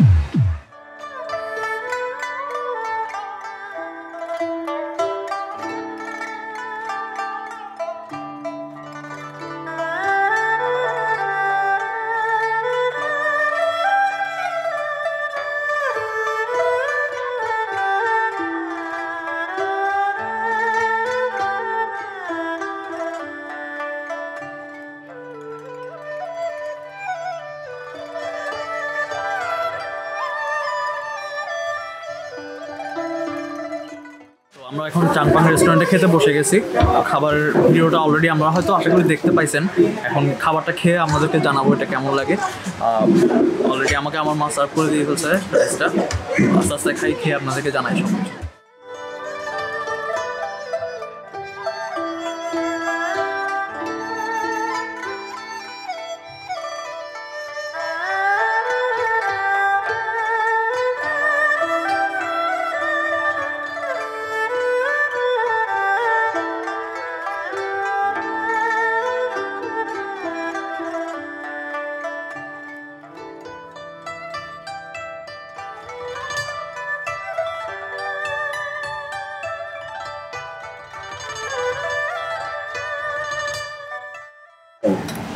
তো তাদের যেটা কাচকি ফ্রাইটা কিন্তু আপনার যেটা ডাল দিয়ে আছে, ডাল দিয়ে খেতে বেশি মজা লাগতেছে। কাচকি ফ্রাইটা হচ্ছে আপনার কাচকি মাছ, পেঁয়াজ, তারপর ধনে পাতা, গাজর এগুলো দিয়ে বানাইছে আর কি। যেমন আমরা ডিভাইন লেক আইল্যান্ডে যেটা খাইছিলাম ওখানের মধ্যে আপনার মিষ্টি ছিল একটু বেশি, ওটা ওরকম না। আবার আমি এখন বাম্বো চিকেনটা নিয়ে নিচ্ছি। তো এই হচ্ছে বাম্বো চিকেন আমার, এই যে দেখতে পাচ্ছেন বাম্বো চিকেন। তো এবার এটা খাই, খেয়ে কেমন লাগে বলি। বাম্বো চিকেন এর আগে আমি ব্যারেনা লেকের মধ্যে প্রথম খাইছিলাম। দুইটা টেস্ট কমপ্লিটলি ডিফারেন্ট। ওটাও দেশি মুরগিরে ছিল, এটাও দেশি মুরগিরে, বাট টেস্ট কিন্তু আলাদা। বাম্বো চিকেনটা আমি ব্যারেনা লেকের যেটা আছে ওটাকে এগিয়ে রাখবো। আমার কাছে ব্যারেনা লেকের বাম্বো চিকেনটা বেশি ভালো লাগছে। এবার আমি তাদের মাছ কেবাং যেটা আছে ওটা নিলাম। এই যে মাছটা 1 পিসে নিছি মাছ কেবাংটা, খেয়ে দেখি এটা কি মাছ। আচ্ছা, মাছ সম্পর্কে অ্যাকচুয়ালি আমার আইডিয়া একটু কম, তাই বাবাকে জিজ্ঞেস করলাম। বাবা জানলো এটা হচ্ছে পাঙ্গাস মাছ। খেয়ে বলি কেমন লাগে। আমার কাছে বাম্বু চিকেনের থেকেও মাছ কেবাং যেটা আছে এটা বেশি ভালো লাগতেছে।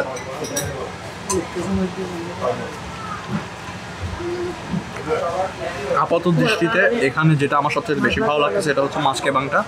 দেন তাদের যেটা কাচকি ফ্রাই সেটা সবচেয়ে বেশি ভালো লাগছে। দেন আমি রাখবো যেটা বাম্বু চিকেন, যেটা খাওয়া দাওয়াটা শেষ করি, এরপর আবার ভিডিওতে ফিরে আসবো। সো আমাদের খাওয়া দাওয়া শেষ হয়ে গেছে। খাওয়া দাওয়া শেষ করে আমরা এখন শুভলংয়ের দিকে চলে যাব। এখানে আপনাদের সাথে আমাদের বিলটা শেয়ার করি। আমাদের টোটাল 7 জনে মিলে টোটাল বিলটা আসছে 2240 টাকা। সো প্রাইসটা 7 জনের 2240 টাকা। সেই হিসেবে 7 জন হিসেবে যা খাওয়া দাওয়া হয়েছে, প্রাইসটা অত মানে খুব বেশি হাইও না, আবার খুব বেশি লো না, মানে মিডিয়াম একটা পর্যায়ে আছে। খাবারের দিক থেকে যদি বলতে যাই তাহলে খাবারটা আমার কাছে, আমি যেহেতু ফুড রিভিউ করি আপনারা দেখেন, তো ফুড রিভিউ করে আমার যে এক্সপিরিয়েন্সটা হয়েছে তা থেকে আমি বলতে পারি যে এটা রেস্টুরেন্টটা ওভার হাইপড।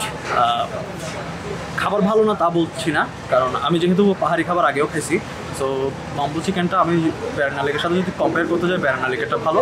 এদের ফিশটা মোটামুটি চলে। আর এদের যেটা কাচকি মাছের যে ওটা ইয়েটা আছে, কাচকি ফ্রাই, ওটা ভালো লাগছে, ওটাই ভালো। মানে এমনিতে সবাই যেরকম বলে যে চাংপাং খুবই জোস একটা জায়গা, ওরকম না, ওরকম মনে হয় না আর কি। খাবার ভালো, বাট অতটা হাইপ পাওয়ার মতো না আর কি। আমার মনে হয় এখানে আশেপাশে আর কোনো রেস্টুরেন্ট নাই খাওয়ার জন্য। আর যেহেতু আমাদের চিটংয়ে বা আমাদের এই রাঙামাটিতে যারা বেড়াতে আসে বেশিরভাগ ঢাকা থেকে বা ঢাকার বাইরে থেকে আসে বা চিটংয়ের বাইরে থেকে আসে, তো তারা যখন এটা ফার্স্ট টাইম খায় তাদের কাছে এটা ভালো লাগে আর কি। যেহেতু আমি আগে খাইছিলাম তাই আমি একটা কম্পেয়ার করতে পারতেছি। যারা ফার্স্ট টাইম খাচ্ছে তাদের কাছে এটা অবশ্যই ভালো লাগবে। তো আমরা এখন আমাদের বাকি যারা আছে তাদের জন্য ওয়েট করতেছি, তারা আসুক, দেন আমরা বোটে করে শুভলংয়ের দিকে চলে যাচ্ছি। এই জায়গাটিতে বেশ কিছু দোকান আছে দেখলাম, যেখানে ছাতা, থামি এসব বিক্রি করা হয়। ভ্রমণকালে আপনাদের কেনাকাটার ইচ্ছা থাকলে কিনতে পারেন এখান থেকে, তবে এসব জায়গায় দামটা একটু বেশি হয়ে থাকে।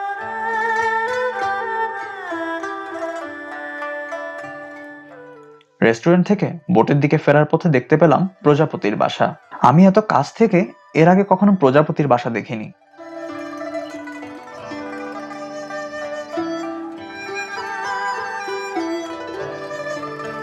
শুভলং যাওয়ার পথেই চোখে পড়বে বিশাল এক বৌদ্ধ মূর্তি, তার পাশে আছে বৌদ্ধ বিহার।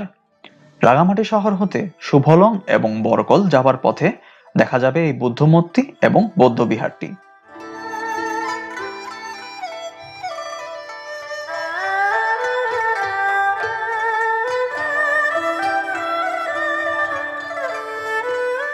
আমরা যখন দুই পাশে পাহাড়ের মাঝ দিয়ে বোট নিয়ে ছুটে যাচ্ছিলাম লেকের বুক চিরে, মনে হচ্ছিল যেন দেশ নয়, আছি বাইরের কোনো দেশে। ঠিক যেন যেমনটা আমরা দেখি থাইল্যান্ড বা এই ধরনের কোনো দেশের ট্রাভেল ভিডিওতে।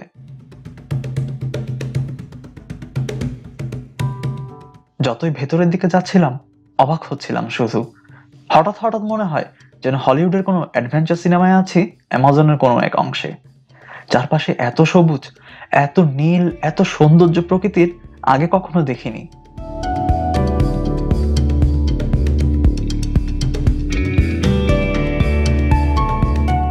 শুভলং ঝর্ণা যখন দূর থেকে দেখতে পেলাম হতাশ হলাম কিছুটা। পানি নেই কোনো, যদিও মানসিক প্রস্তুতি নিয়ে এসেছিলাম, যেহেতু শীতকাল, পানি না থাকারই কথা। এই বানরটাকে দেখে চমকে উঠলাম আমরা, ঠিক যেন ছোট্ট কোনো মানুষ বসে আছে, খাবার দেওয়ার সাথে সাথে বেশ ভালোভাবেই নিয়ে নিচ্ছিল।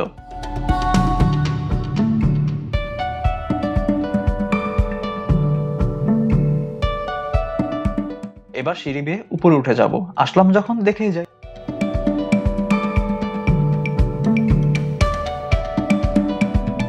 আমরা এখন আসছি শিলার ডাক শুভলং ঝর্ণা যেটা আছে ওখানে। এখানে অ্যাকচুয়ালি ঝর্ণা বলা হলেও এখানে আসলে ঝর্ণার মধ্যে কোনো পানি নেই, ঝর্ণার পানি শুকিয়ে গেছে আর কি। তারপরও আপনাদেরকে আমি দেখাবার সুবিধার্থে এখানে আবার নামলাম। এখানে ঢুকতে হলে আবার 20 টাকা করে টিকিট কাটতে হয়। সো 20 টাকা করে টিকিট কাটার পরে এখন আমরা ওখানের দিকে যাচ্ছি আর কি।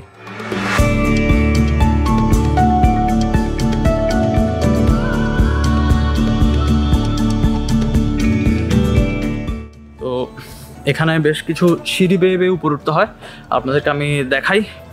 সো এখন পেছনে ক্যামেরা ফিরে যাচ্ছে আবার। বর্ষা মৌসুমে প্রায় 140 ফিট উঁচু পাহাড় হতে জলধারা কাপ্তাই লেকে আশ্রয় পড়ে এখানে। এই ঝর্ণার কাছেই কিন্তু প্রায় 2000 ফিট উঁচু শুভলং পাহাড় বা TNT পাহাড় আছে।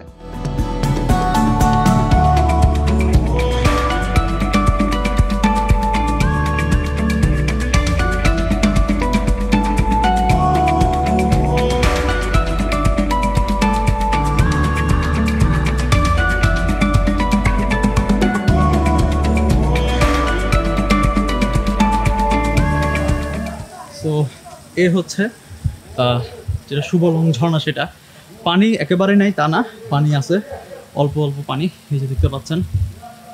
আমি একটু জুম করে আপনাদেরকে দেখাই।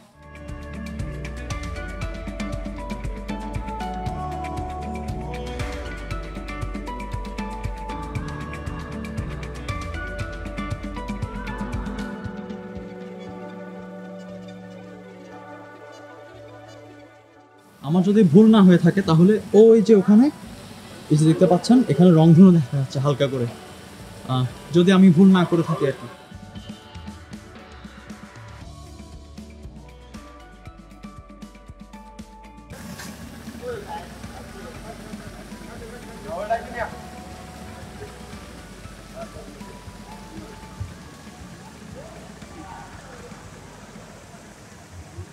পাহাড়ের কান্না দেখে তোমরা যাকে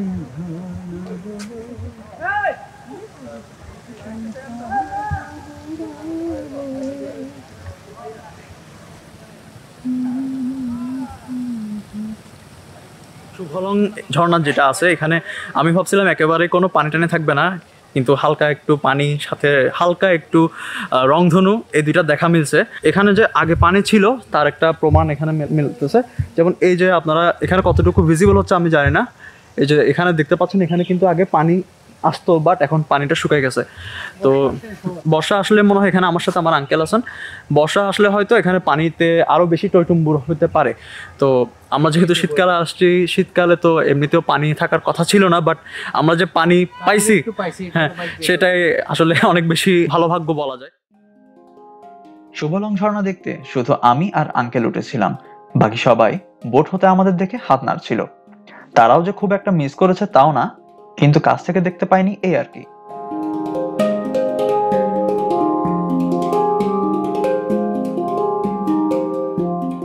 শুভলং ঝর্ণাতে আমাদের এখানে ঘোরাটা শেষ, আমরা এখন বোটে ফিরে যাচ্ছি।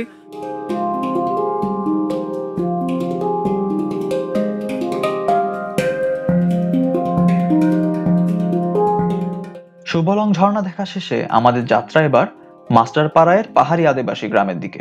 বেশ কনফিউজ ছিলাম, ঠিক এখানে কি দেখব, কি থাকবে, কেমন হবে এসব নিয়ে।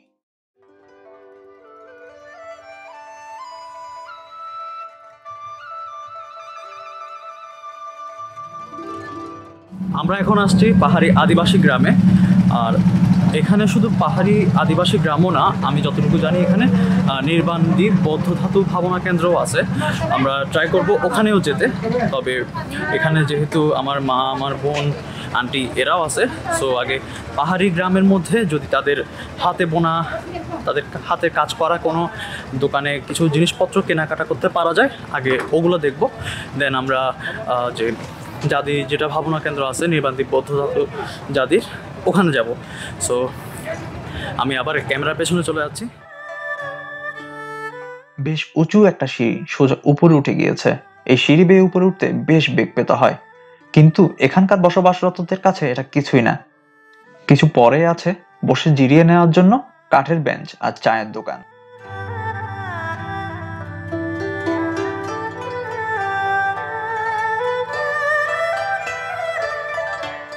উপরে উঠে আসার পর দেখতে পেলাম এখানে আদিবাসীদের বাড়ির পাশাপাশি আছে তাদের রমরমা ব্যবসা।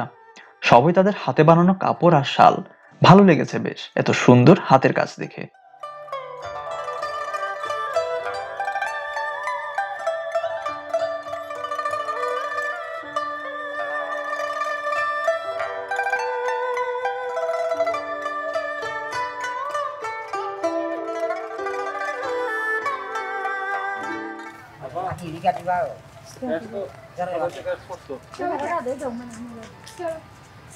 তো উপর থেকে নেমে আসা একটা ভাইয়াকে জিজ্ঞেস করছিলাম উপরে কি আছে, উনি বললেন যে উপরে কিছুই নেই, সেম একটা দুটা বাড়ি।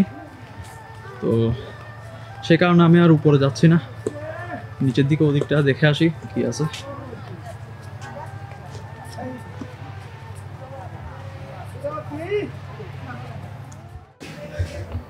আসলে এগুলোর প্রাইস সম্পর্কে আমার কোনো আইডিয়া নেই, বাট এখানে জিজ্ঞেস করা হলো, তারা একটা শপে বলছে 600 টাকা করে। তবে ডিজাইনগুলো কিন্তু বেশ সুন্দর।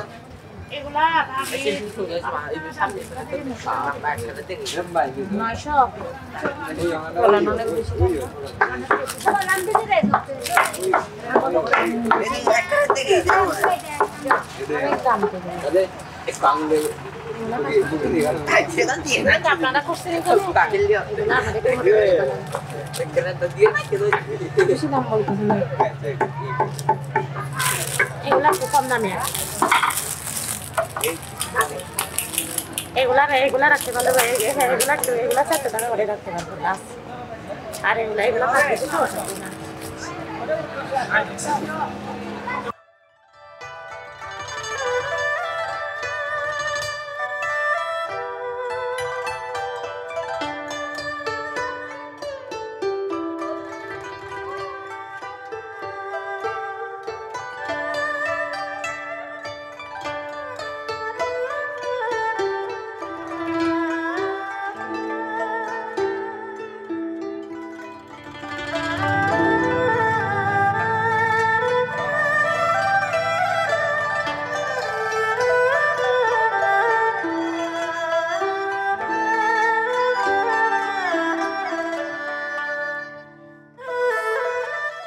তো আমাদের এই স্পটটাও এখানে দেখা শেষ। এখানে নির্বাণ বৌদ্ধ জাতি যেটা ভাবনা কেন্দ্র, ওটাতে যাওয়ার ইচ্ছা ছিল, বাট এখানে দাদা একজনকে জিজ্ঞেস করলাম, তো আদিবাসী দাদা একজনকে জিজ্ঞেস করেছিলাম, উনি বললেন এটা হচ্ছে এখান থেকে আরও 2 থেকে 2.5 কিলো হাঁটা পথ, যেটা অ্যাকচুয়ালি আমাদের পক্ষে হেঁটে এই মুহূর্তে যাওয়াটা পসিবল না, যার কারণে আমরা ওটা স্কিপ করতে হচ্ছে। ভালো লাগছে না, তারপরও স্কিপ করতে হচ্ছে, কিছু করার নাই। আর এখানে দামগুলো সম্পর্কে আমি কোনো কমেন্ট করবো না, কারণ অ্যাকচুয়ালি আমার কোনো আইডিয়া নাই। সো এটা ওভার প্রাইস নাকি রেগুলার প্রাইস এটা আমি বলতে পারতেছি না, তাই আমি কোনো কমেন্ট করতে চাচ্ছি না এটার উপর। সো আমাদের এখানে ঘোরাফেরা শেষ, আমরা এখন আমাদের বোটে ফিরে যাব। আর এখান থেকে কোথায় যাওয়া যায় আমরা এখনও জানি না। সো নেক্সট স্পটে যখন যাব তখনই আপনারা দেখতে পাবেন কোথায় যাচ্ছি।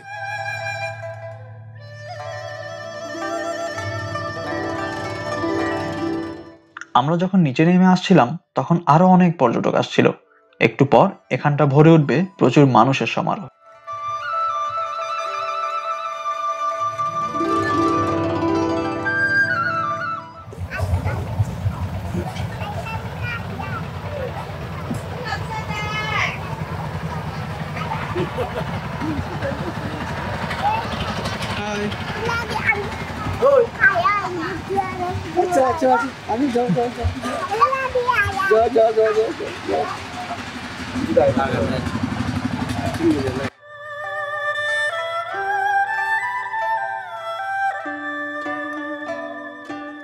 এখানে একটু আগে বা পরেই আরো একটা বিশাল বৌদ্ধ মূর্তির কাজ চলছে। আশা রাখি পরের বার যখন আসবো তখন এটির নির্মাণ কাজ শেষ হয়ে যাবে।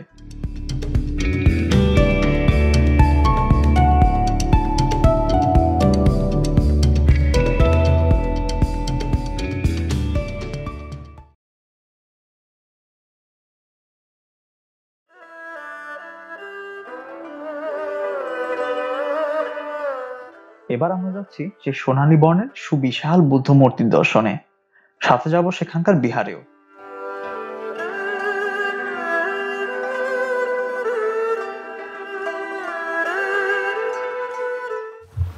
আপনারা হয়তো ভিডিওতে এতক্ষণ একটা বিশাল বুদ্ধ মূর্তি দেখতে পাচ্ছিলেন। তো আমরা ভাবছিলাম ওটাতে হয়তো যেতে পারবো না, বাট এখান থেকে নাকি শর্টকাটে যাওয়ার একটা ওয়ে আছে, এখন আমরা সেখানে যাচ্ছি। এটা দূর থেকে দেখতে অনেক বেশি ভালো লাগছিল। সো মানে মনের মধ্যে যাওয়ার ইচ্ছাটা ছিল প্রবল, এখন সেটা হচ্ছে। কিন্তু এখানে যেহেতু হাঁটা পথটা বেশি, তাই মা, বাবা, আঙ্কেল, আন্টি তারা যাচ্ছে না, আমি একা আর পূজা উপরে যাচ্ছি। ওরা আমার সাথে এখানে আছে, ওরা পিছে পিছে আছে। এখানে আসলে সারাদিনের জার্নি এতটা হয়েছে যে মানে তার উপর রোদটাও এমন, শীতকালে রোদ আরও, স্কিনটা পুরাই অবস্থা খারাপ করে ফেলছে। আমার তো মনে হবে শহরে যখন ব্যাক করব নিজেকে তো মনে হয় আমি দেখে সোমালিয়ান মনে হবে।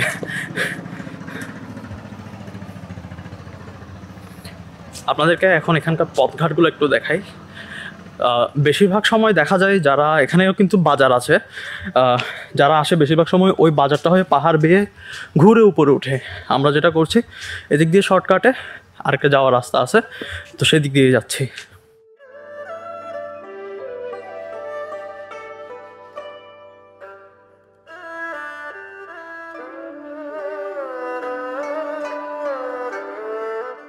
আমাদের এখন একটা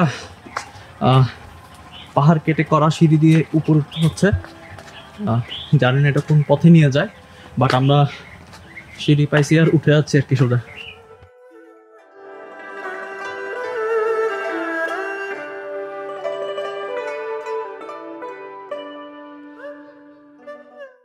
আমাদের মধ্যে একা হচ্ছে এই প্রথমবারের মতো যে কোনো রকমের পাহাড় পর্বত যা আছে আর কি এগুলো উঠতেছে। সে এর আগে কখনো পাহাড় পর্বত এগুলোতে আসেও নাই, উঠেও নাই। সো ভয় পাচ্ছে। হ্যাঁ, এটা ঠিক। এখানে শিবলি বুদ্ধের মূর্তিও আছে।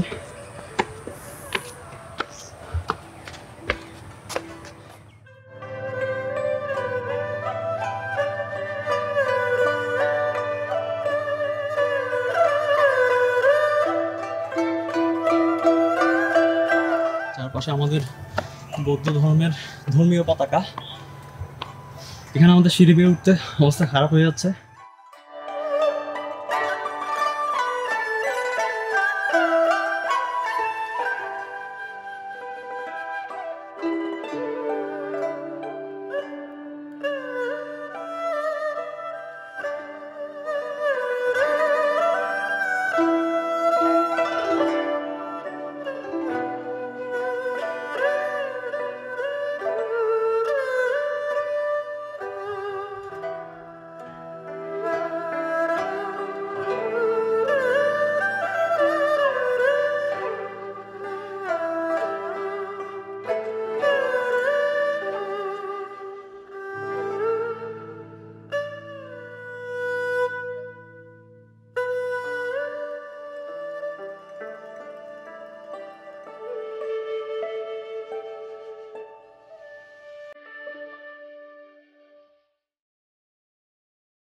তো বৌদ্ধ মূর্তি এবং বৌদ্ধ মন্দির দু জায়গাটাই আমরা দেখলাম, বন্দনা করলাম।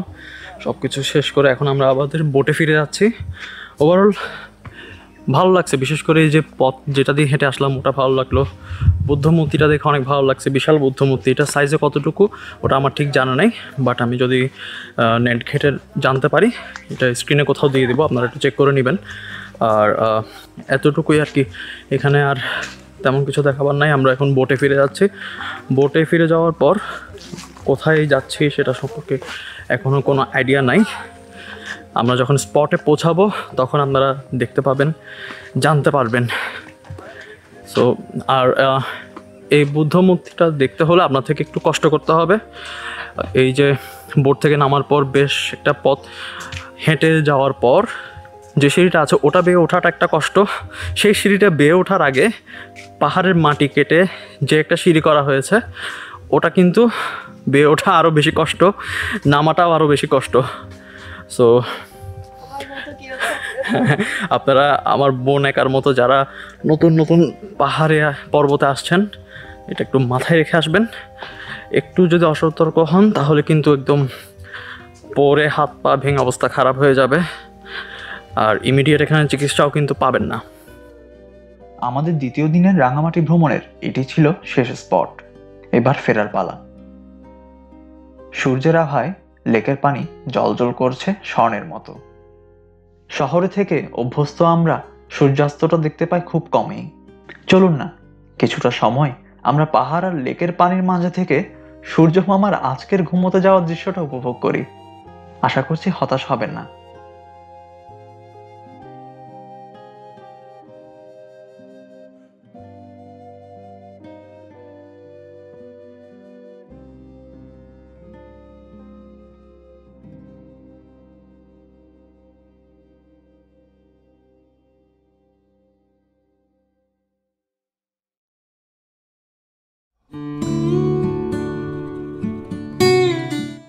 আমরা যখন বোট হতে নামলাম তখন প্রায় 5:15 বাজে। নেমে সিএনজি ভাড়া করে নিয়ে এবার আমরা চলে যাচ্ছি আমাদের দ্বিতীয় হোটেলের দিকে। দোয়েল চত্বরের পাশেই হোটেল ইফসাতে আজ আমরা থাকবো। চলুন না এবার রুম ট্যুরটা শুরু হয়ে যাক। হোটেল ইফসাতে এটা হচ্ছে আমাদের রুম, ডাবল বেডের। বেডে আমার বাবা বসে আছে, এখানে আমরা 4 জন থাকবো। এই যে এটা দেখতে পাচ্ছেন, এখানে হ্যাঙ্গার আছে, দেন 2টা বেতের চেয়ার আছে, তারপর এখানে আছে একটা ড্রেসিং টেবিল, দেন টিভি আছে আর এসি আছে। ওয়াশরুমটা একটু দেখাই, আমরা অলরেডি ওয়াশরুম ইউজ করছি। ওয়াশরুমটা ভালো আছে আর এখানে রুমগুলো বেশ পরিষ্কার পরিচ্ছন্ন। ওয়াশরুমটা অ্যাটলিস্ট ইয়ে থেকে বেটার, ডিভাইন লেকের থেকে বেটার। এখানে জানলা খুলে দিলে বাইরে লেক দেখা যাচ্ছে। আমরা আজকে যখন রাঙামাটির অন্যান্য জায়গাগুলো ঘুরছিলাম তখন কিন্তু এই লেক দিয়ে গিয়েছিলাম, তখন এখানে হোটেলটা দেখা গিয়েছিল। হোটেল ইফসার এই লোকেশনটা হচ্ছে পুরনো বাস স্টেশনের এখানে, বলতে পারেন দোয়েল চত্বর যেটা আছে ওটার একদম কাছাকাছি। তো আমরা কিছু কেনাকাটার জন্য বাইরে বের হচ্ছি। কেনাকাটা শেষ আমরা যখন হোটেলে ফিরে আসবো তখন একেবারে খাবার দাবার সহ নিয়ে আসবো আর কি।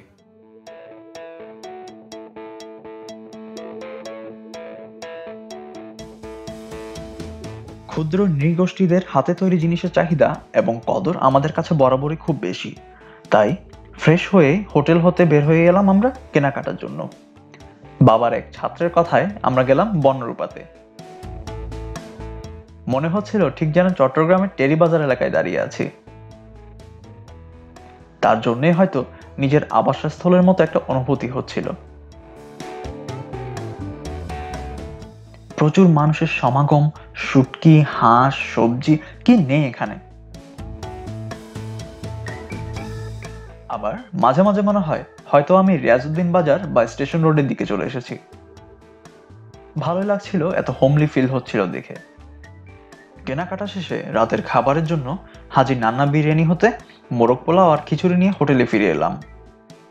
জানি এটা পুরনো ঢাকার সেই অথেন্টিক হাজি নান্না বিরিয়ানি না, তাই একদম লো এক্সপেকটেশন নিয়ে খেয়েছিলাম।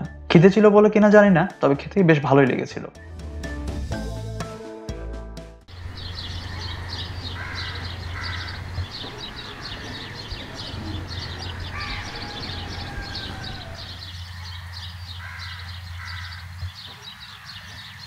Good morning everyone. আমাদের রাঙামাটি ট্যুরের 3য় দিনে আমরা এখন আছি এবং আজকে হচ্ছে শেষ দিন। এখন সকালে উঠে আমরা আমাদের হোটেল ইফসা থেকে সোজা চলে যাচ্ছি রাজবন বিহারে। রাজবন বিহারে যাওয়ার আগে আমরা এখানে কোথাও ব্রেকফাস্ট করে নিব, দেন আমরা যাবো রাজবন বিহারে।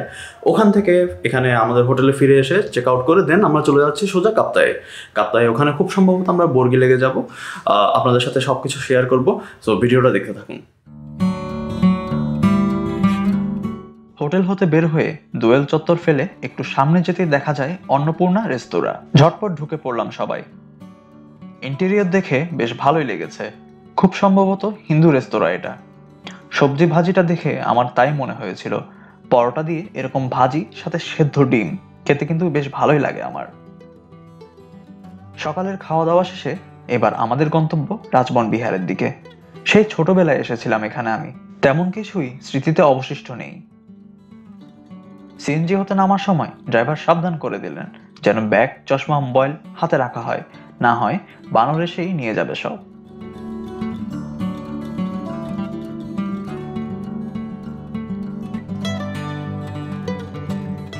ভেতরে যতই যাচ্ছিলাম ততই বুঝতে থাকলাম আসলেই খুব সাবধানে থাকতে হবে, প্রচুর বানর এখানে।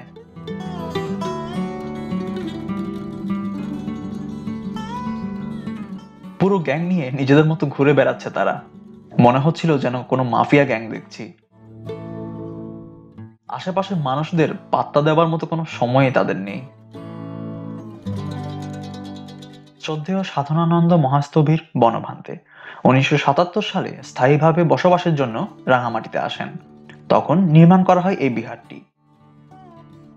চমৎকার এই বৌদ্ধ বিহারের স্থাপত্যশৈলী আর পরিচ্ছন্নতা আপনার নজর কাড়বেই।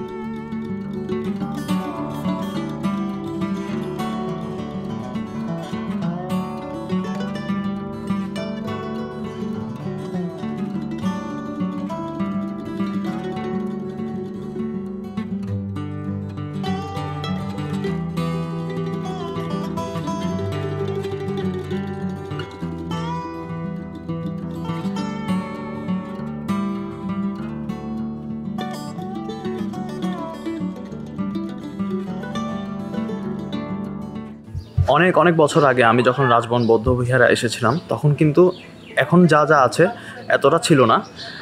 বলতে পারেন অনেক অনেক বছর পরে আমি এখানে আসছি। যেমন তখন কিন্তু এখানে যে হল ঘরটা দেখছেন এটা ছিল, দেন আমার পেছনে এখন যে বৌদ্ধ মন্দির দেখতে পাচ্ছেন এটা ছিল, বাট এখন যেরকম এভাবে সাজানো গোছানো এরকমটা ছিল না। ভিডিওতে আপনাদেরকে সব কিছু দেখাবো, আশা করি আপনাদের ভালো লাগবে। সো ভিডিওটা সম্পূর্ণ দেখবেন।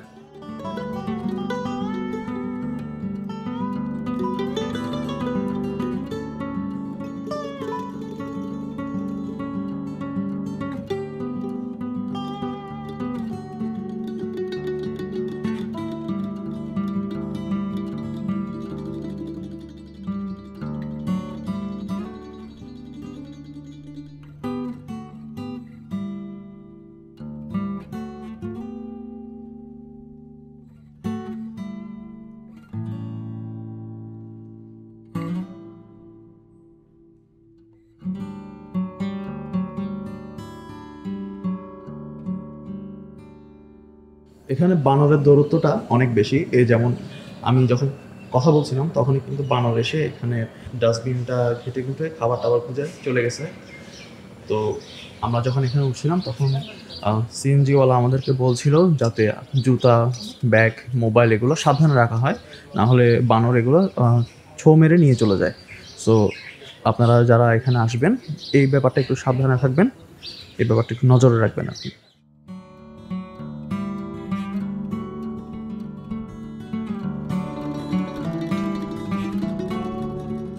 এই যে মাফিয়া গ্যাং মেম্বারদের দেখতে পাচ্ছেন তারা একটু আগেই মজো খেয়ে বোতলটা ফেলে রেখে চলে গিয়েছিল। এমনকি মাটিতে পড়া মজো তারা বাদ দিচ্ছে না। বিহার হতে ফেরার পথে পাশের দোকানগুলোতে বিক্রয় করা হচ্ছে অনেক বুদ্ধ মূর্তি, বই এবং অন্যান্য। লাফিং বুদ্ধের মূর্তিও আছে অনেক রকমের।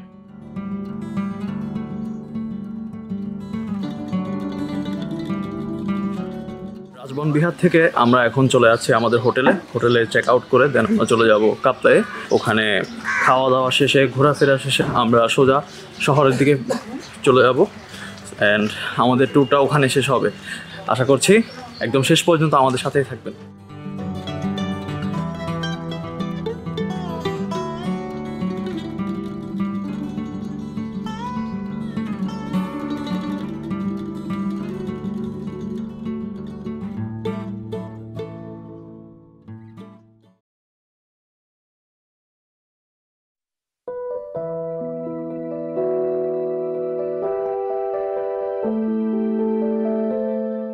আমরা আমাদের হোটেল রুমে চলে আসছি এখন রাজবন বিহার থেকে।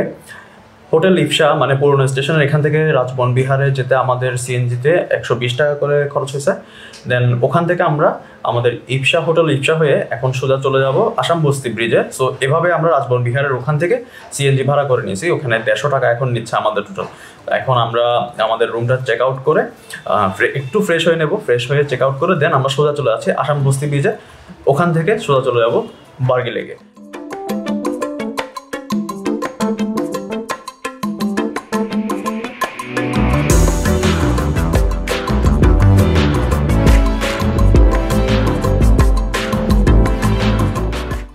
আমরা দাঁড়িয়ে আছি আসাম বস্তি ব্রিজে। এখান থেকে আমরা সিএনজি চেঞ্জ করে যেটা ভাঙা ব্রিজ আছে ওখানে যাচ্ছি। ভাঙা ব্রিজের ওখানে নাকি ব্রিজ ভাঙা বা রাস্তার কাজ চলছে এরকম কিছু একটা আছে। সো ওইটার যে ভাড়াটা আসে, মানে এক্সট্রা যে ভাড়াটা আসতেছে ওটা আমি স্ক্রিনে কোথাও দিয়ে দিব, কাইন্ডলি ওটা একটু দেখে নেবেন। পাহাড় কেটে বানানো আঁকাবাঁকা পথের মাঝ দিয়ে ছুটে চলেছে আমাদের এই সবুজ রঙের বাহন সিএনজি। রোলার কোস্টার রাইডের মতো ছুটে চলেছে আমাদের গাড়ি। বেশ বিপজ্জনক সড়ক, সামান্য একটু ভুল হয়ে যেতে পারে সারা জীবনের কান্না, বা হাতে ধরিয়ে দিতে পারে উপরে যাওয়ার টিকিট। কিন্তু এই চমৎকার ভিউ আমি আগে কখনো দেখিনি। একে যেন বলে ভয়ঙ্কর সুন্দর।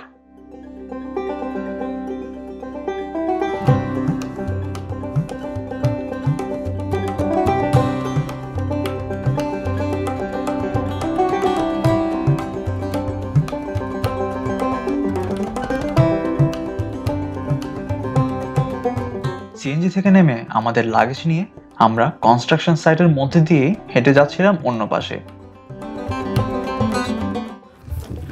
এখানে ব্রিজ যেটা হচ্ছে ওটা এখনো নির্মাণাধীন হওয়ায় আমাদেরকে অনেক একটা বিশাল পথ পাহাড় পাড়ি দিয়ে ভারী জিনিসপত্র নিয়ে উপর উঠতে হচ্ছে। তো আপনারা যারা আমাদের মতো রাঙামাটি হয়ে কাপ্তাই যেতে চাচ্ছেন, যদি অন্য কোনো রুট থাকে ওটা ইউজ করার জন্য সাজেস্ট করব, যদি এর মাঝে এসে থাকেন আর কি। আর পরবর্তীতে যদি এই ব্রিজটা হয়ে যায় বা এই রাস্তাটা যদি হয়ে যায় সেক্ষেত্রে আমার মনে হয় না আর কোনো সমস্যা হবে। তবে এই পথটাতে গাড়ি নিয়ে আসা যাওয়ার ক্ষেত্রে খুব সাবধানে আসতে হবে, কারণ অনেক ঢালু এবং সরু পথগুলো।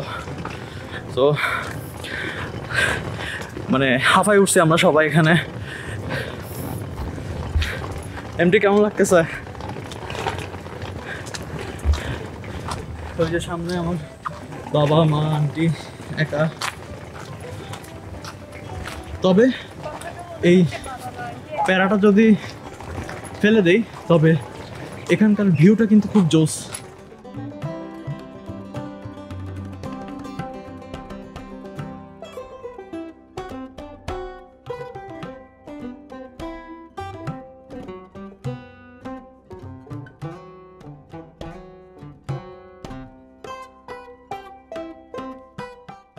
অনেকটা পথ পাড়ি দিয়ে এসে দেখতে পেলাম লেবারদের বাসা, একটা বসার জায়গা আর একটা ছোট্ট দোকান। সবাই হাঁপিয়ে উঠেছি অনেক। আমরা একটু এখানে রেস্ট নেই।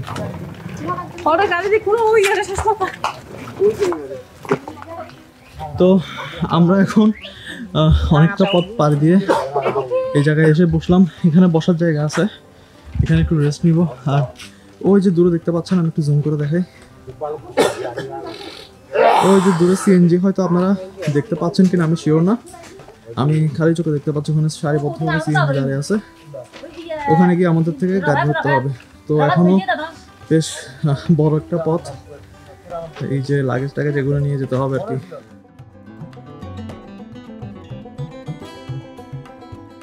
এই জায়গায় এত কষ্ট করে আসতে হলেও যে দৃশ্যটা দেখতে পাচ্ছিলাম তা ছিল চমৎকার। এত সুন্দর সব, এত শীতল মনোরম বাতাস চারপাশে, পুরো শরীরটা জুড়িয়ে যাচ্ছিল এই সুশীতল বাতাসের পরশে। পাশের দোকানে পাহাড়ি পেঁপে বিক্রি হচ্ছিল, দামটাও কম দেখে নিয়ে নিল দুটো। এখানে আমার সাথে সাক্ষাৎ হয়েছিল ওনার সাথে, কমিউনিকেট করছিল আমার সাথে বেশ ভালোই।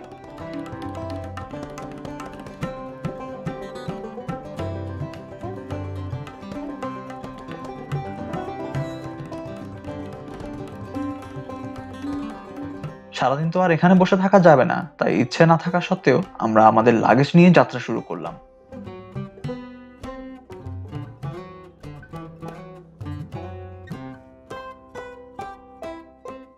অবস্থা দেখে মনে হচ্ছিল রোহিঙ্গা শরণার্থী আমরা।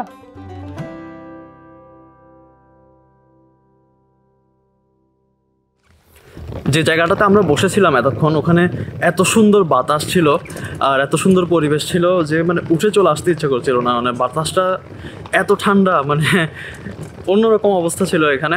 দেন মা বাবা আন্টি সবাই এখানে পাহাড়ি পেঁপে যেটা আছে পাহাড়ি পেঁপে খাচ্ছিল। প্রথমে ওরা একটা নিয়ে দেখলো যে বেশ মজা লাগছে, দেন আরেকটা নিছে।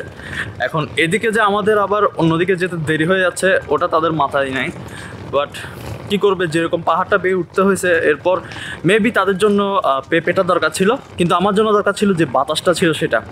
মানে কেউ যদি আপনারা এখানে নিজে না আসেন তাহলে এখানে যে প্রাকৃতিক সৌন্দর্যটা কেমন এটা আপনারা কখনো বুঝতে পারবেন না। সো আমি অবশ্যই সাজেস্ট করব আপনারা এখানে আসুন, এসে দেখে যান, নিজেরা উপভোগ করে যান এখানের দৃশ্যটা কতটা সুন্দর, কতটা জোস এখানে।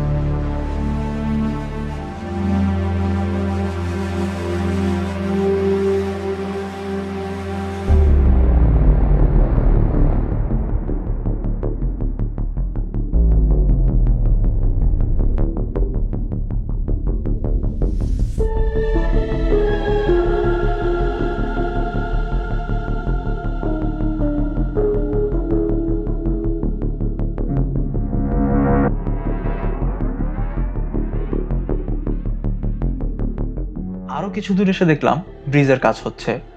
ঢালাই কাজ শেষে শাটারিং খুলে রাখা হয়েছে এখানে।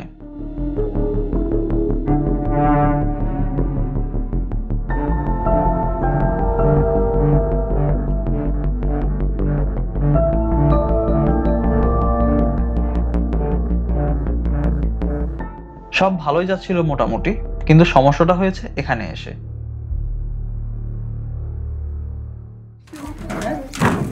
না ওই নিচে করে আর কি।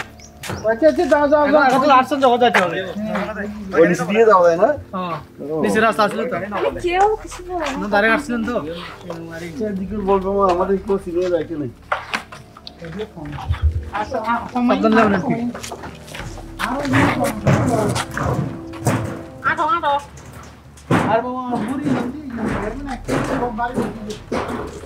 এখানে এখন যে জায়গাটা আছে এখানে সম্পূর্ণ বাঁশের উপর তত্ত্ব দিয়ে আমরা একজুড়ে দাঁড়ায় আছি আর কি।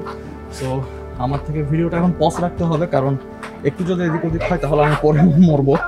সো আমি ভিডিওটা আপাতত পজ রাখতেছি, রাস্তার ওই পাশে যাই দেন আবার ভিডিওতে আসবো। তো এই রাস্তাটা আমরা তখন পার হয়ে আসতেছিলাম, খুবই রোমাঞ্চকর একটা অবস্থা গেছে এখানে। বলতে পারেন আমরা এখানে আমাদের লোকাল স্পিড গেম খেলে ফেললাম আর কি। তো এই যে ওখানে সারিবদ্ধভাবে সিএনজি দাঁড় করাই আছে, ওই যে দেখতে পাচ্ছেন ওখানে যাব আমরা, ওখান থেকে সিএনজিতে উঠবো। দেন যে জায়গায় আমাদের যাওয়ার কথা সেখানে যাব। আমি অ্যাকচুয়ালি নামটা বলে গেছি কোন জায়গায় যাচ্ছি, এরকম হঠাৎ একটা কিছুক্ষণ সময়ের জন্য। সো ওখানে যাই, দেন আবার ভিডিওতে ফিরে আসতেছি।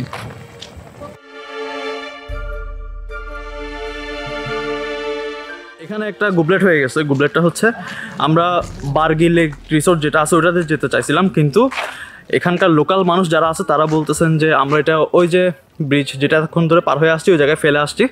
আমি দেখছিলাম এটা এবং আমাদের যিনি সিএনজিওয়ালা তাকেও বলছিলাম, বাট উনি বললেন যে এটা নাকি সেটা না। সো এখন নিশ্চয়ই আবার এতটুকু পথ ওটা পাড়ি দিয়ে আমরা আবার যাব না। সো বার্গি লেকে যাওয়াটা ক্যান্সেল। আমরা এখন বেড়ান্নাতে যাচ্ছি। বেড়ান্নাতে আমরা আগেও গেছিলাম, বাট তারপর আবার যাচ্ছি যেহেতু আমার ফ্যামিলি মেম্বাররা আগে যায় নাই। সো বেড়ান্নাতে গিয়ে দেখা হবে আপনাদের সাথে।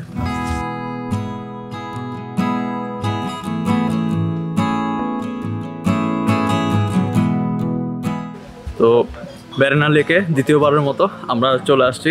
বেড়ান্না লেক রিসোর্ট যেটা আছে বা বেড়ান্না লেক রেস্টুরেন্ট যেটা বলেন। সো সেকেন্ড টাইমের মতো আমরা এখানে চলে আসলাম। এখানে এসে ভাগ্য ভালো যে আমরা আগে থেকে তো এখানে কোনো বুকিং করে রাখি নাই, বাট এখানে খাবার দাবার আছে দেখলাম। সো আমরা এখন খাবার টাবার অর্ডার দিয়ে দিছি। বেশি কিছু অর্ডার দিচ্ছি না, ধরেন চিকেন, ফিশ অ্যান্ড ভেজিটেবল এরকম কিছু অর্ডার দিচ্ছি। সো আমরা যেখান থেকে সিএনজি ভাড়া করছিলাম ওখান থেকে এখানে আসতে, মানে বেড়ান্না লেকের এখানে আসতে বরদাম বাজারে আবার 100 টাকা করে ভাড়া নিছে সিএনজিতে, সম্পূর্ণ রিজার্ভ আর কি।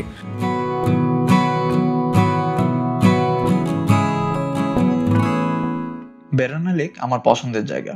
দ্বিতীয়বারের মতো আসলাম এখানে, ভালোই লাগে এভাবে গাছের ছায়ায় বসে লেকের পানির আওয়াজ শুনতে শুনতে প্রাকৃতিক বাতাস গায়ে মাখতে।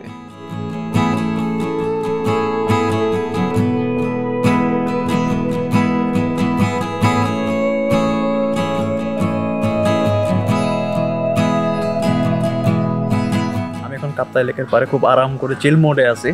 তো গতবার যখন আসছিলাম এখানে তখন কিন্তু কায়াক করতে পারিনি, এবার কায়াকটা কোনোভাবে মিস দেওয়া যাবে না। সো একারও খুব ইচ্ছা কায়াকে করবে, যদি আজকে করি আমি নিজেও ফার্স্ট টাইম করবো, দেন পূজা একা ওরা সবাই ফার্স্ট টাইমই করবে। সো দেখা যাক কি হয়, সাথে থাকবেন আশা করছি।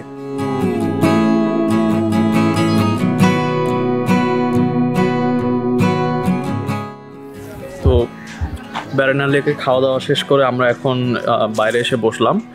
আমরা চাবিলা মাছ, চিকেন, দেন দেশি চিকেন, রাইস, ডাল, তাদের সবজি এগুলো নিয়েছিলাম। যদিও বা ভিডিও করা হয় নাই, বাট মুখে একটু বলে দিই, সবজি যেটা আছে সবজিটা আমাদের সবার খুব ভালো লাগছে। চাবিলা মাছটাও খুবই ভালো ছিল, যেটা নর্মাল মাছ যেটা নেওয়া হয়েছে মাছের কারি আর কি সেটা, আর চিকেনটা অতটা বেশি ভালো ছিল না। মানে আমি কিন্তু ব্যাম্বো চিকেনের কথা বলতেছি না, যেটা রেগুলার চিকেন, দেশি চিকেন যেটা রান্না করছে ওটা অতটা বেশি ভালো ছিল না। তো আর ডালটা তাদের খুব ভালো, আগেও বলছিলাম তাদের ডালটা এখানে মজার। সো আমরা হয়তো এখন কায়াকিং করতে পারি, কায়াকিংটা করে আমরা বাসার উদ্দেশ্যে রওনা দিয়ে দেবো আর কি।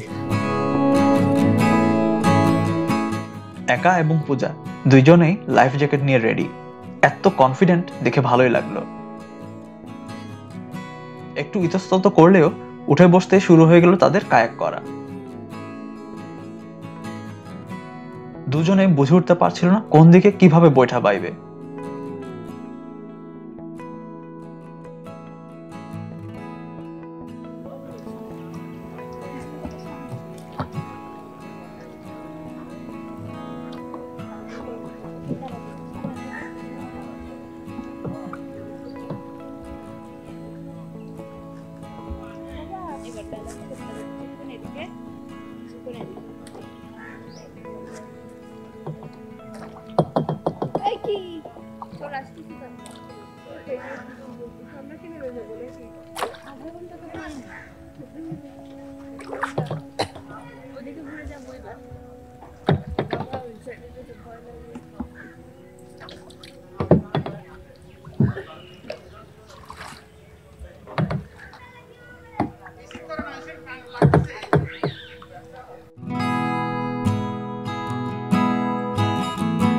তাদের কায়াকিং শেষে এবার আঙ্কেল আর আমার পালা। কায়াকিং করতে যাচ্ছি, আমরা দেখতে পাচ্ছি আঙ্কেল আমাদের সচেতন পরিষ্কার পরিচ্ছন্ন সিটগুলো টিস্যু দিয়ে পরিষ্কার করে নিচ্ছেন। বসারও তো ইয়ে নাই।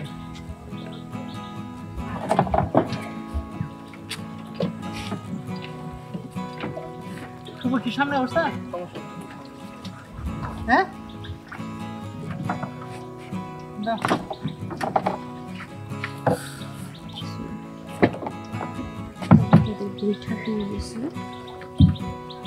রওনা দিব, দেখছি কালকে এখন কেমন।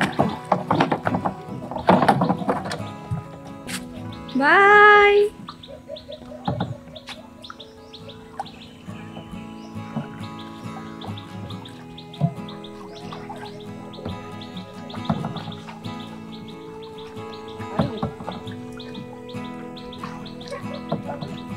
পানি করে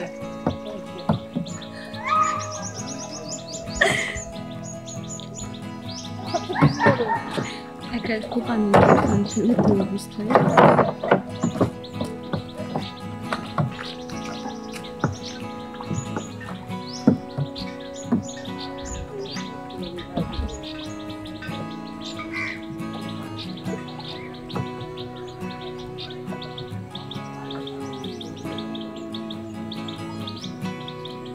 তারা আমাদের সীমানার বাইরে চলে গেছে।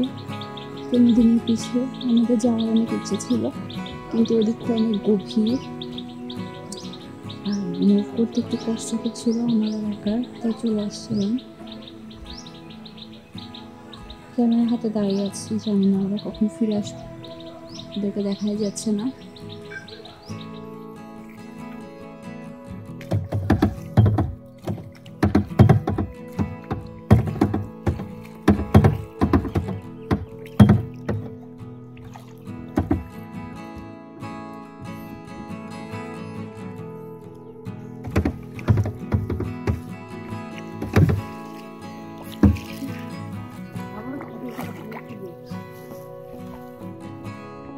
এখানে আধ ঘন্টা কায়াক করলে 100 টাকা আর 1 ঘন্টা কায়াক করলে 200 টাকা চার্জ দিতে হবে। আমি এর আগে কায়াক করিনি, কিন্তু এখানে আসার আগে কায়াক করার বিভিন্ন ভিডিও দেখে নিয়েছিলাম বলে একটা আইডিয়া ছিল। আমরা অনেক দূর পর্যন্ত চলে গিয়েছিলাম। এই কায়াক করা বেশ কষ্টের, হাত ঘাড় ব্যথা হয়ে যায় একদমই। আমরা আমাদের পুরো সময়টা বেশ উপভোগ করেছিলাম আর উসুল করে নিয়েছিলাম আমাদের পুরো পয়সা। অনেকেই দেখলাম শখের বসে শুরু করে ঠিক, কিন্তু 5-10 মিনিট পর উঠে চলে আসেন। আসলেই বেশ পরিশ্রমের কাজ এটা।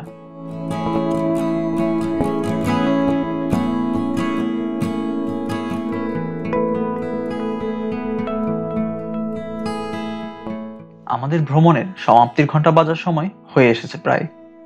পুরো ট্যুরটা ছিল বেশ চমৎকার। প্রতিকূলতা কিছুটা ছিল, এটা ঠিক, কিন্তু ভালো খারাপ সব নিয়েই তো জীবন।